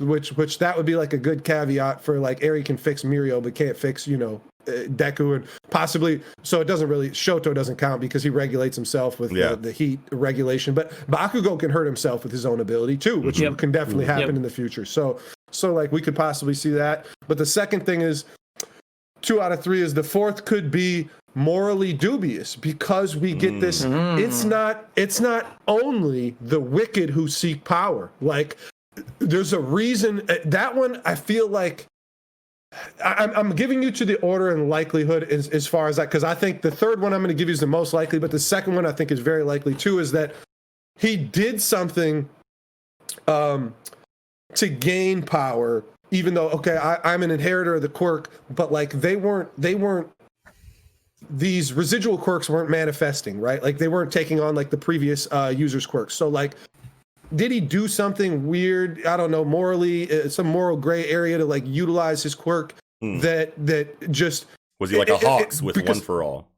Exactly. And not only that, it's especially when you think about fourth inheritor time, this is probably really key in like restructuring society, because society was really anarchaic. I don't know. There's anarchy going on, and fucking, you know, like that was a time where like heroes weren't really a thing per se. Like there was probably people doing hero type work, but there was no hero agency. Like we were trying to restructure society. So like somebody who's like similar to Undead Unluck, where it's like with Billy's situation, like maybe we just need to nuke a bunch of people so we can just save this whole fucking area, and like those are the sacrifices that we need to make for the greater good. And that the fourth could have been something like that you know, All Might doesn't want to relay to Deku in case when he the inheritor, the vestige of All Might, or of One for All comes out, could maybe, you know, guide him in the wrong direction some way, or nudge him in the wrong way. That one, it's maybe hard to see Deku kind of like flipping a little bit like that, but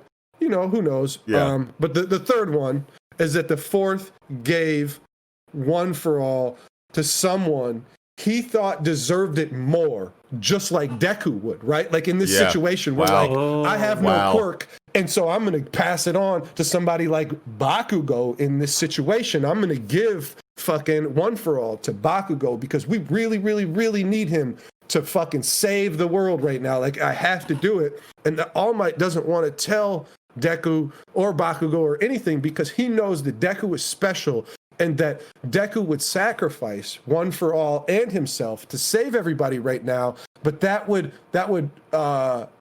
you would be sacrificing the long gains of how special Deku is, since he's like harnessing all these other quirks as no other inheritor could do. Because maybe even if Deku gives, you know, One for All to any user, the next inheritor, no matter who it is, how great or not great they are, can't tap into it the way Deku can. And maybe there's something special about him that lets him do that. And that's why All Might doesn't want to give him that, even put the thought in his head that it's like, okay, you could possibly just give this to a better user. Yeah. Because now you're the holder of it. Like Deku could literally just give it to a better user, you know? Ooh, especially if at the end of this chapter he attacks Shigaraki and really fucks himself up.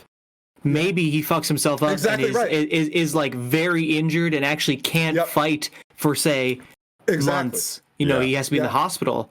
And he might go like, but I'm wasting my ability here. Mm-hmm. but the threat is still out there. Maybe I need to give it to someone else so that like at least the fight can go on, right? But like really, he should just wait. You know what I mean? Yeah, that's really interesting. I like that. Super interesting. I definitely keep going. Well, I was just gonna say what's also crazy is that it doesn't say it in this chapter, but I had to go look up on the wiki after reading it. But you get information, obviously, about All Might, of course, which was the 8th inheritor. Nana's the 7th inheritor, clearly, because the naming structure, their names go with what number inheritor they are. And so the 5th inheritor, the 6th inheritor, there's no information on the 6th inheritor, but there's a bunch of information on the 5th inheritor for some reason, right? Like this Daigoro, whatever, is the 5th inheritor. And he had Black Whip. And why are we skipping an inheritor and talking about the 4th? Like, what's going on with the 6th here? Like, it's just really puzzling to me. And I don't want to, man, and sometimes my hero memory is a little hazy, but does all of the inheritors get super strength, or is it possible that the 6th inheritor is where the super strength came from? That doesn't seem right to me. That doesn't make any sense. Because all for one, or one for all on paper is just the passing on of like cumulative strength. So like the first inheritor gets it, whatever their strength is then put into one for all and passed on to the next character. Then that and so like regardless of what their superpower is, they're getting so increased Nana was strength smashing on each down cities too with a punch though. Nana could smash down a whole city with a punch, just like All Might could. Even though All Might would be stronger than Nana because it's the next level. Yeah. But Nana is still shockwave punching a fucking city down probably, or at least and certainly she would. Definitely, because she's the 7th inheritor, right? 7th inheritor. If certainly someone before her would have had the super strength, and she's swole as shit, and her quirk is float, and her quirk is float. So like, like she's got the All Might strength there, but for sure, the power. What I was gonna say in terms of what Nox said is that yes, on paper the ability is just passing down of ability, passing down of strength, but you can't get 1,000,000% out of, or 100,000% out of 8 people, right? Yeah. You could do 800%. You could do 900% if including yours or whatever, right? Or you could make it like multiplicative, but like you ain't getting to 100,000 unless it's like really like 100 times 100 times 100 times 100, like that kind of thing. Which that's less believable to me. So I would like to think that yes, the 6th or the 2nd or 3rd or whatever, is the strength one. And that number, like when Deku goes 1,000,000% against Muscular, like is that actually 1,000,000%, or is that just him saying like plus Ultra? I'm going to use the word 1,000,000. No, because I don't want to go too far. I don't want to go too far into it, but we had the dialogue from All Might that said like I'm always going over 100%, right? Like that's like my like thing or whatever. And so he really.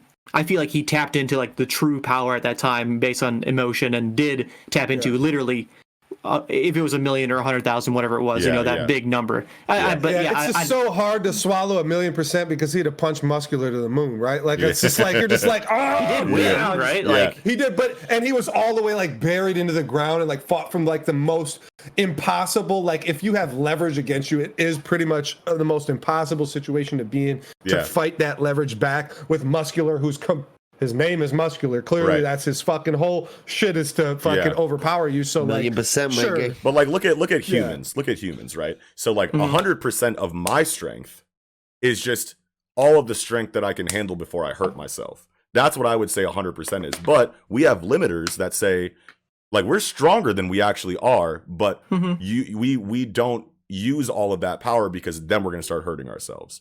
You know what I mean? Like that's why zombies, you know what I mean, in like zombie lore, they don't have that self-preservation, like function in their brain or whatever. So their human bodies, even though they're decaying, are a lot stronger than a regular human body because they don't have those limiters holding themselves back from pain, right? So it could be a situation where like 100% is 100%, but you just don't care about the detriment. So you are just going farther because you don't care about the damage you're going to do to yourself.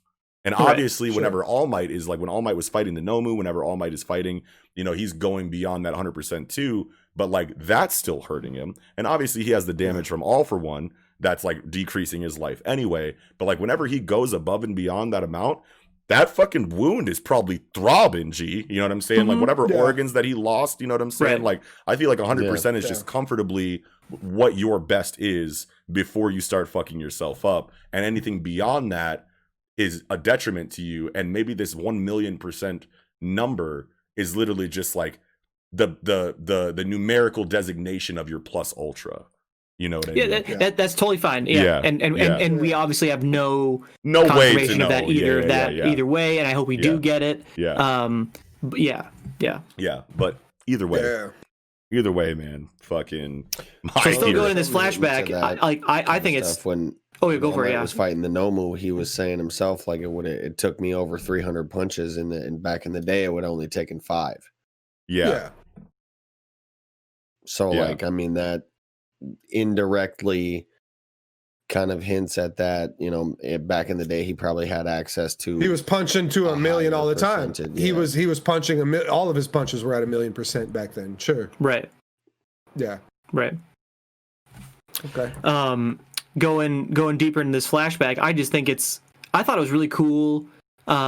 One, to have Sero actually be a very prominent character, because I love that his ability is trash, and he's just like a very, very minimal character. But it's like, oh damn, like let's have this guy be a prominent character because his ability is very similar to Black Whip. So that's tight as hell. Exactly right. Like this was Horikoshi planned this right from the beginning. Obviously, we're going to have a trash ass Sero over, because it's like that's but one have of my something main to teach Deku anyway. Exactly right, because this was one of my main fucking complaints, and I know class 1A doesn't mean the most powerful, but it's like, bro, Sero's quirk's ass, man. Like according or comparing it to like a lot of other quirk users, and sure you could just say that like his so many is quirk different. users is exactly, but he's but like the guy you go rescue everyone, get everyone out of here. Now that we've beaten the dude up, detain him. You know what I'm saying? Like his role is significant, but his quirk in a 1v1 situation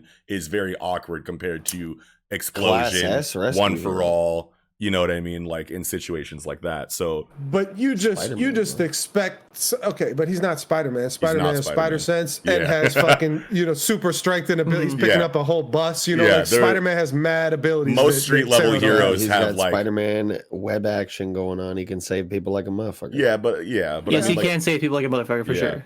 But that's just not enough to me personally to have him in the best hero school in the world. Like, it doesn't make sense to have a lot of the people that I've seen thus far, unless you chalk it up to, 80% of people have quirks, but like 75% of the 80%. So we'll just say that's confusing. 5% of people actually have good quirks that are actually suited for like good fighting, where like 75% of the people literally have support quirks or quirks that I just have. Which I got are superhuman mad organization. I have superhuman organization skills, whatever. Like I got things that aren't suited for fighting, which makes sense. But there just has to be so many people. There has to be so many quirks out there that are literally just the vast majority of quirks are just not combat quirks. It just has to be. So here's the thing. In order for somebody like Sero to get into UA, there has to be so many support quirks out there, and not very many actual combat strong quirks. Like it just has to be the case. I feel like you're sleeping on my man Sero. No.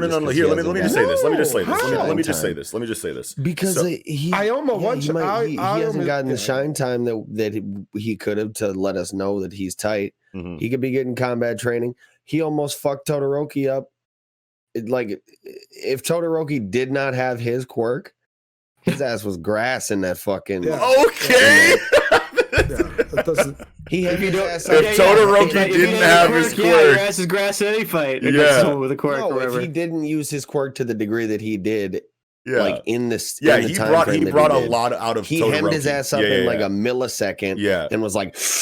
And he was about to smack his ass, like, bro. Right. He brought a lot more out of Todoroki than you would think someone with a quirk as trash as Sero's should, and that's a good Todoroki point. Went to the lengths he did because he was angry about the altercation that he had just had with Endeavor. There's five students in 1A that have quirks that like make you think they're like X-Men level. Heroes, right? Like Yayozuru, like take her, right? Like creation. It's like, it's a very tight quirk. It's a very intricate, super fucking interesting quirk, but it's not the type that she's going to be able to 1v1 a stain ever. Like it's just not going to happen. Like, and so why even have If these she gets her characters combat skills up, she spawned the katanas out.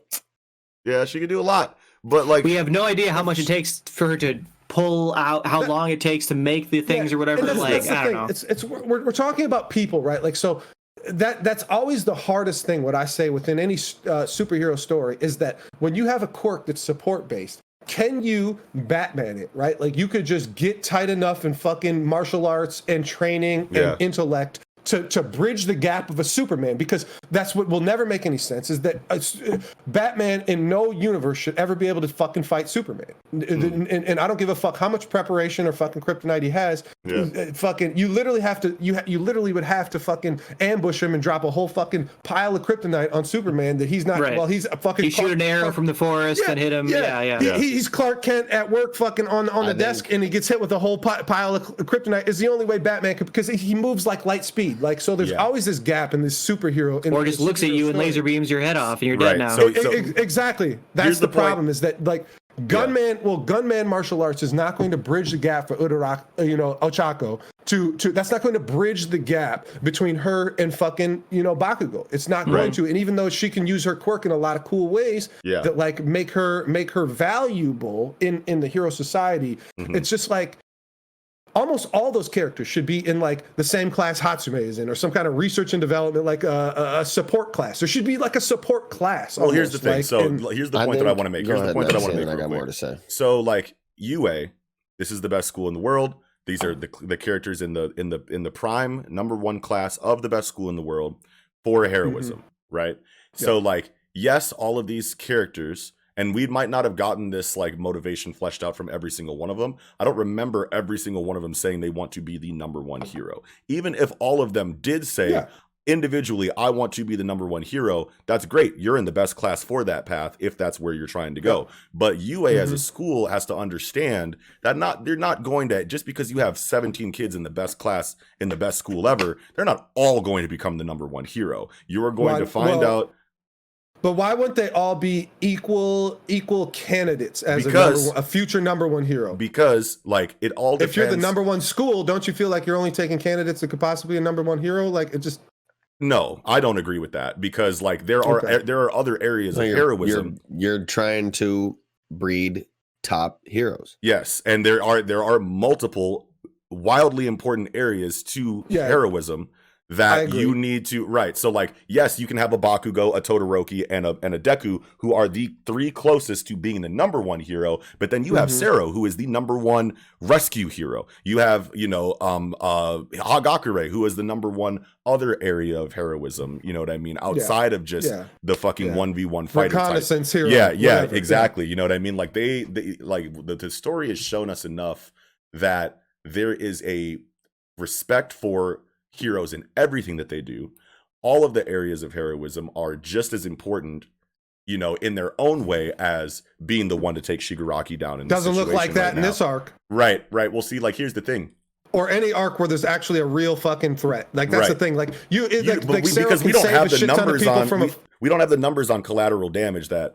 You know what I mean? Like, obviously buildings are being destroyed, but what's the civilian like body count? We don't know that yet. We know it's a lot. We know it's a lot. Cities have been fucking razed to the ground. Right. Definitely tens, if not hundreds of thousands of people have died through this. And Sero couldn't save none of them. If you put Sero in here, Sero ain't saving nobody. Right. But it's also not the completion of his character arc. So, like, we don't know what Sero is going to look like. He's never going to have a completion of his character. We have no idea. Like, we literally have no idea. We do know. But what I'm saying, the point that I'm trying to make, though, here is that we're going to see later versions of these characters that are going to have accolades of their own in various areas. Like we are going to be shown that these kids deserve to be in class 1A in one way or another, and to focus in on, like, can you save the day by yourself against Shigaraki as, like, the yardstick of, like, what makes you a great hero is very awkward, considering the flow of the story. I wouldn't say it's awkward. I would say it's asking too much, but I wouldn't say it's awkward, because, like,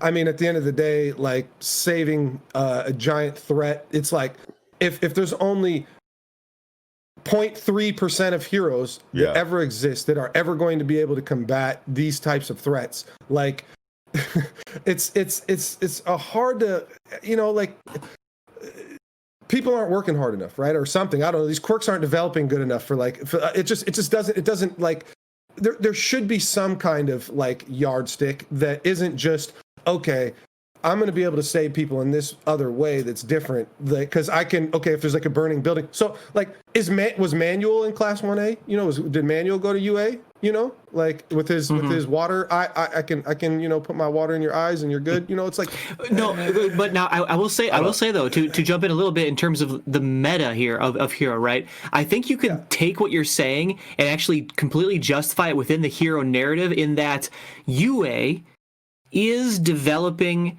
like, say, the next Froppy, Avengers team. Froppy, right? Like, she's a water hero, right?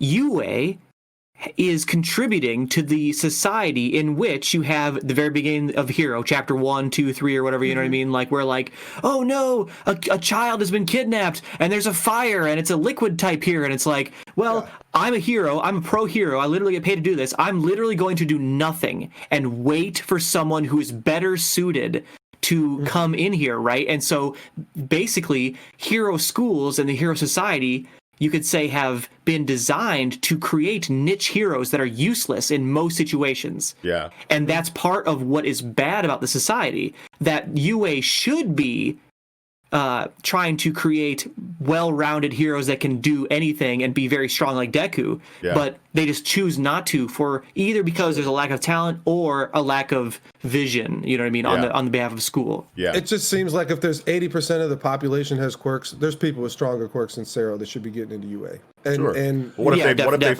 they don't have the, like, what if they are dumb as shit? The mental, what if they don't that is something I've thought. That's something I've thought of. Sure. To the Bruce Wayne point you brought up earlier, like, we already have examples of people that have made it compensating with like martial arts and other skills or tech, hero equipment with a quirk that's not necessarily 100% suited to combat.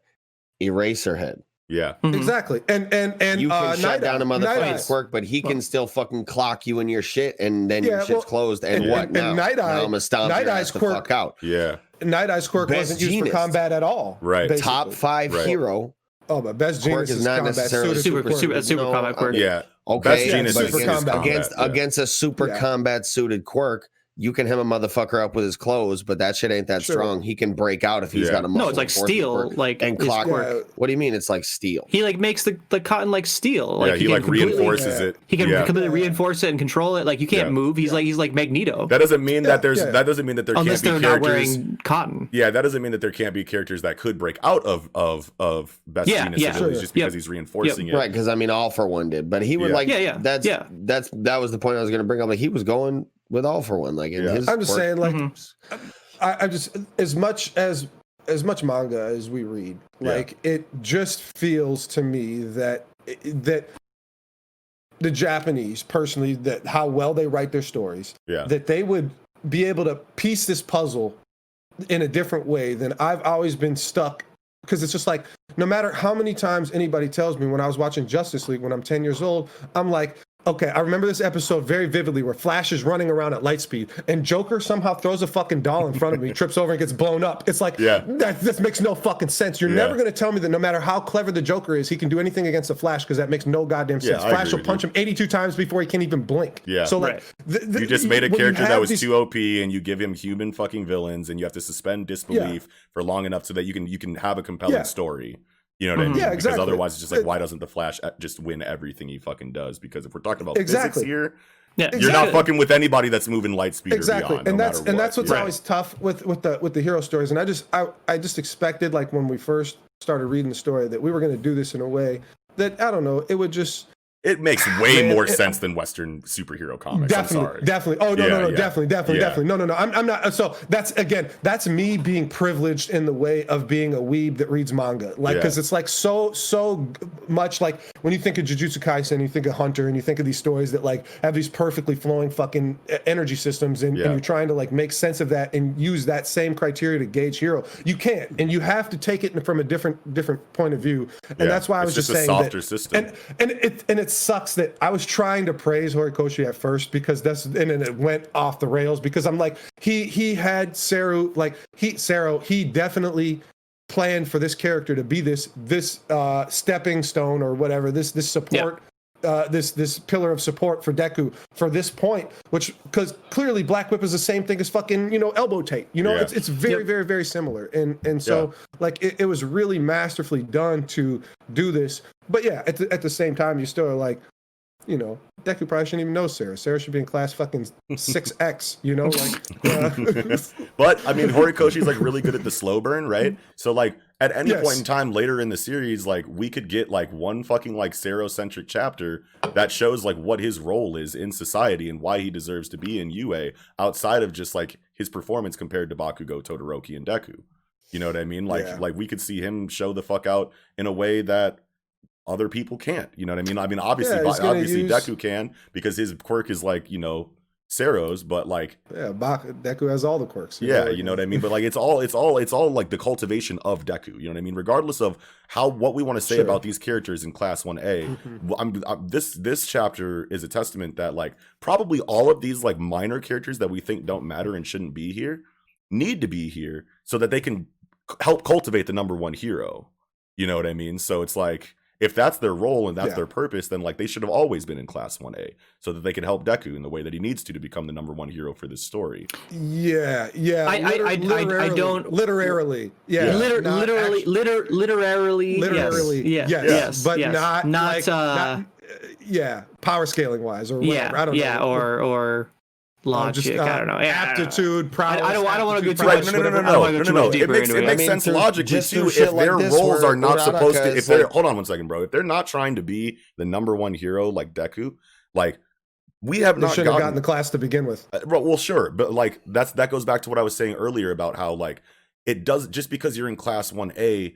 Doesn't mean that every single character is going to be number one hero level, because obviously not everyone is going to be the number one hero. Sure, you can try to get close to that, but UA is going to see who excels in what, and there can be different things that each character shows that makes sense for them to be in Class 1A besides number one hero quality characters.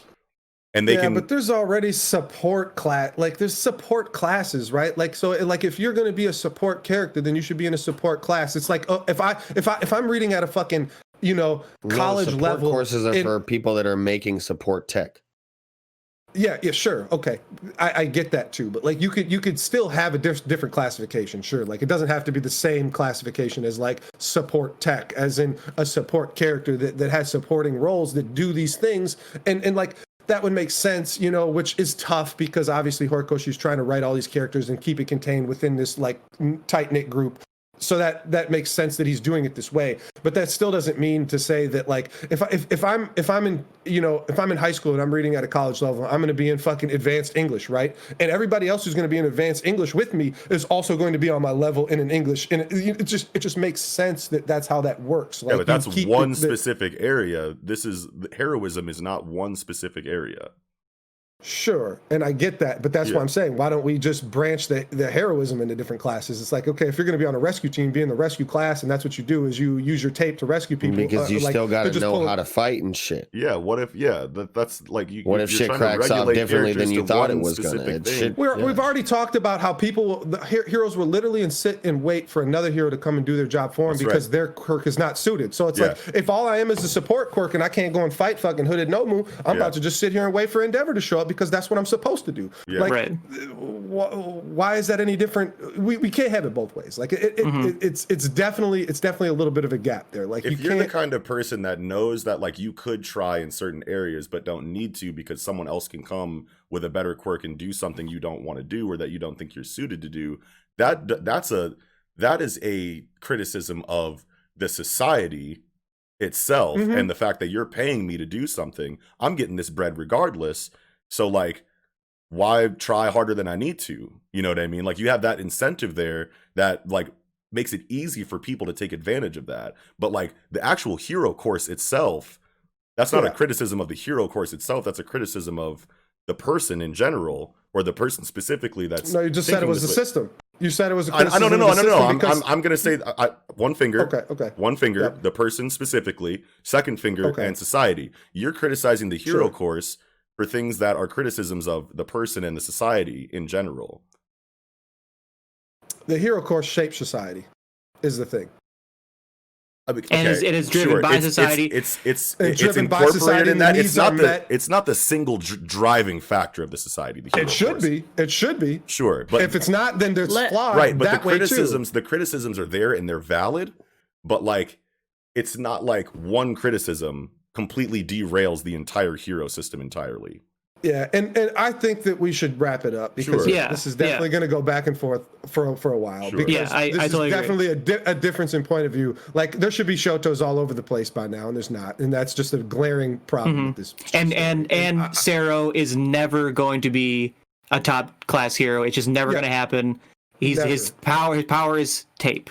Like it can't happen, right? It's not going to happen, and we shouldn't pretend it's going to happen. It's never going to happen. Well, I mean, he could wrap. We don't have to say he could have a metamorphosis out of a cocoon and turn into a whole new hero. That's the only way never going to happen. Going to serve any purpose. We don't need to have Sero be a top tier hero to make My Hero Academia a good story, right? Yeah. It's a good story, even if Sero is only useful in this one situation to teach Deku how to use Black Whip. It's fine. It is fine. So another thing about this flashback I really liked, to get back to the chapter, All Might is literally lying to these children and trying to hide Deku's ability and tell them that they are useful in teaching him for ways that they don't know why they're teaching him. And I think that's really good for what later Bakugo says, that you can't hide this shit forever. Right. You know what I mean? Checks him.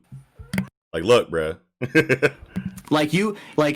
With Deku getting this second ability and potentially more abilities in the future, you're not going to be able to keep this hidden forever, and that's definitely a point we've needed to have said eventually. And I'm glad it's been said. Another thing with this too is that how do we trust anything All Might has said thus far now? Yeah. Like it's really puts a big hole in that he never knew about, like he definitely knew a lot about these other inheritors, and he's been lying and giving the information that he wants to give, which is really super questionable. And obviously we're never going to question like All Might's like standing. He's clearly like for the people, but like there's gotta be some other deep like reasoning for this, like because he's been lying this whole fucking time. He's been lying since day one. Like he's basically been lying to Deku the whole time. It's like he's not actually as good of a guy as we thought he was, or he needs to have some super great reason that's going to tie all this together. Why he's basically been lying to everybody. His heart's in the right place, but he's trying to do the right thing the wrong way.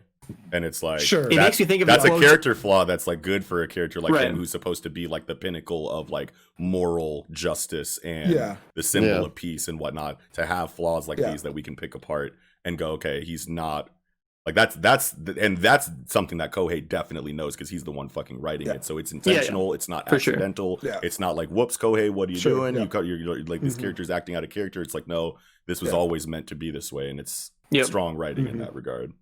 It makes the quote where All Might says, "It's not only the wicked who seek power." Kiko mentioned that quote earlier, and like that actually makes me reconsider what it even means. Like, are you saying you're not wicked, but you're seeking power personally for some other reason that we don't fully understand because you're being really shady right now? Like, it's definitely a super interesting thing, though, is direction. What's so weird about this situation is because like we want to. Now, after all this, like I said, like it feels like All Might's been lying for this whole entire story. But do we ever think like All Might is actually shady in any real way? It's like no. Like All Might's a great dude. Walmart. All Mart's a great man. He's rolling back prices, like he's awesome out here. But no, at the end of the day, it's like it's weird to have him tell these. It's just. We need more. We just need more info because it's like this guy is he's the pinnacle of everything. He's basically our Jesus of heroes, right? Like he's and he's our Messiah of all heroes. And it's like to have him, sure, character flaw is great. Like he can't be perfect in every way, which that makes a lot of sense. But there also has to be like a super serious underlying reason why he keeps withholding information and keeps acting like he doesn't know as much as he knows. Because like it's just.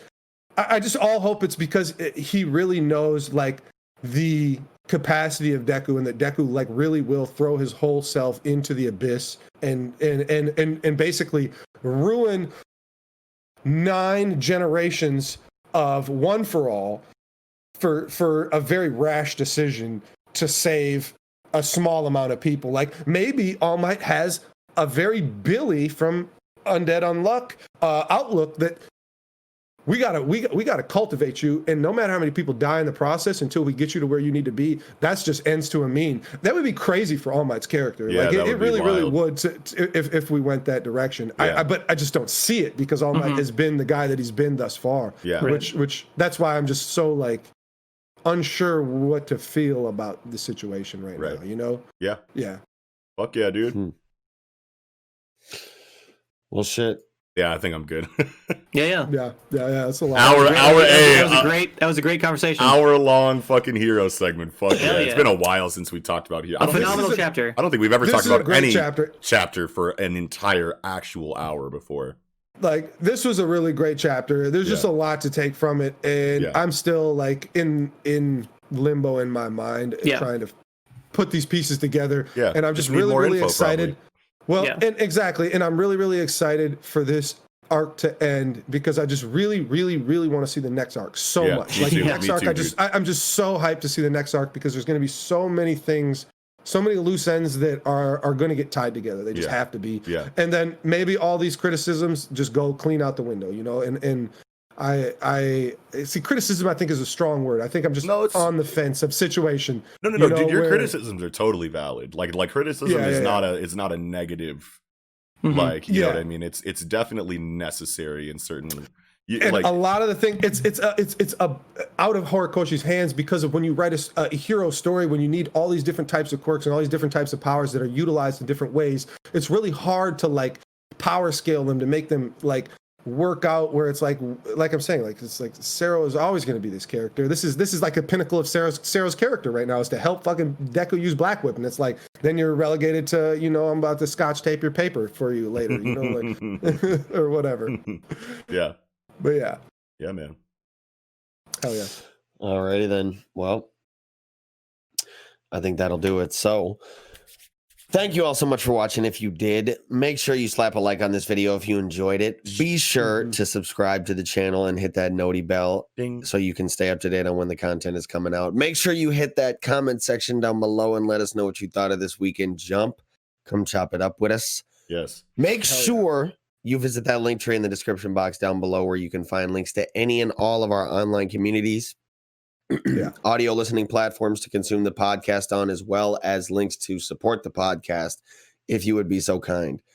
Like links to our Patreon, where you can find, you know, you can obviously check things out there. You can subscribe to different tiers of extra content we release, ranging from early access to all of our content all the way up to an entirely different shonen centric podcast that we do on a weekly basis. So with all that being said, this will be another incredible episode of the Project Manga podcast. Wrapping up, I'm your host, Eagle. Peace, y'all. Let's get go. Noxie.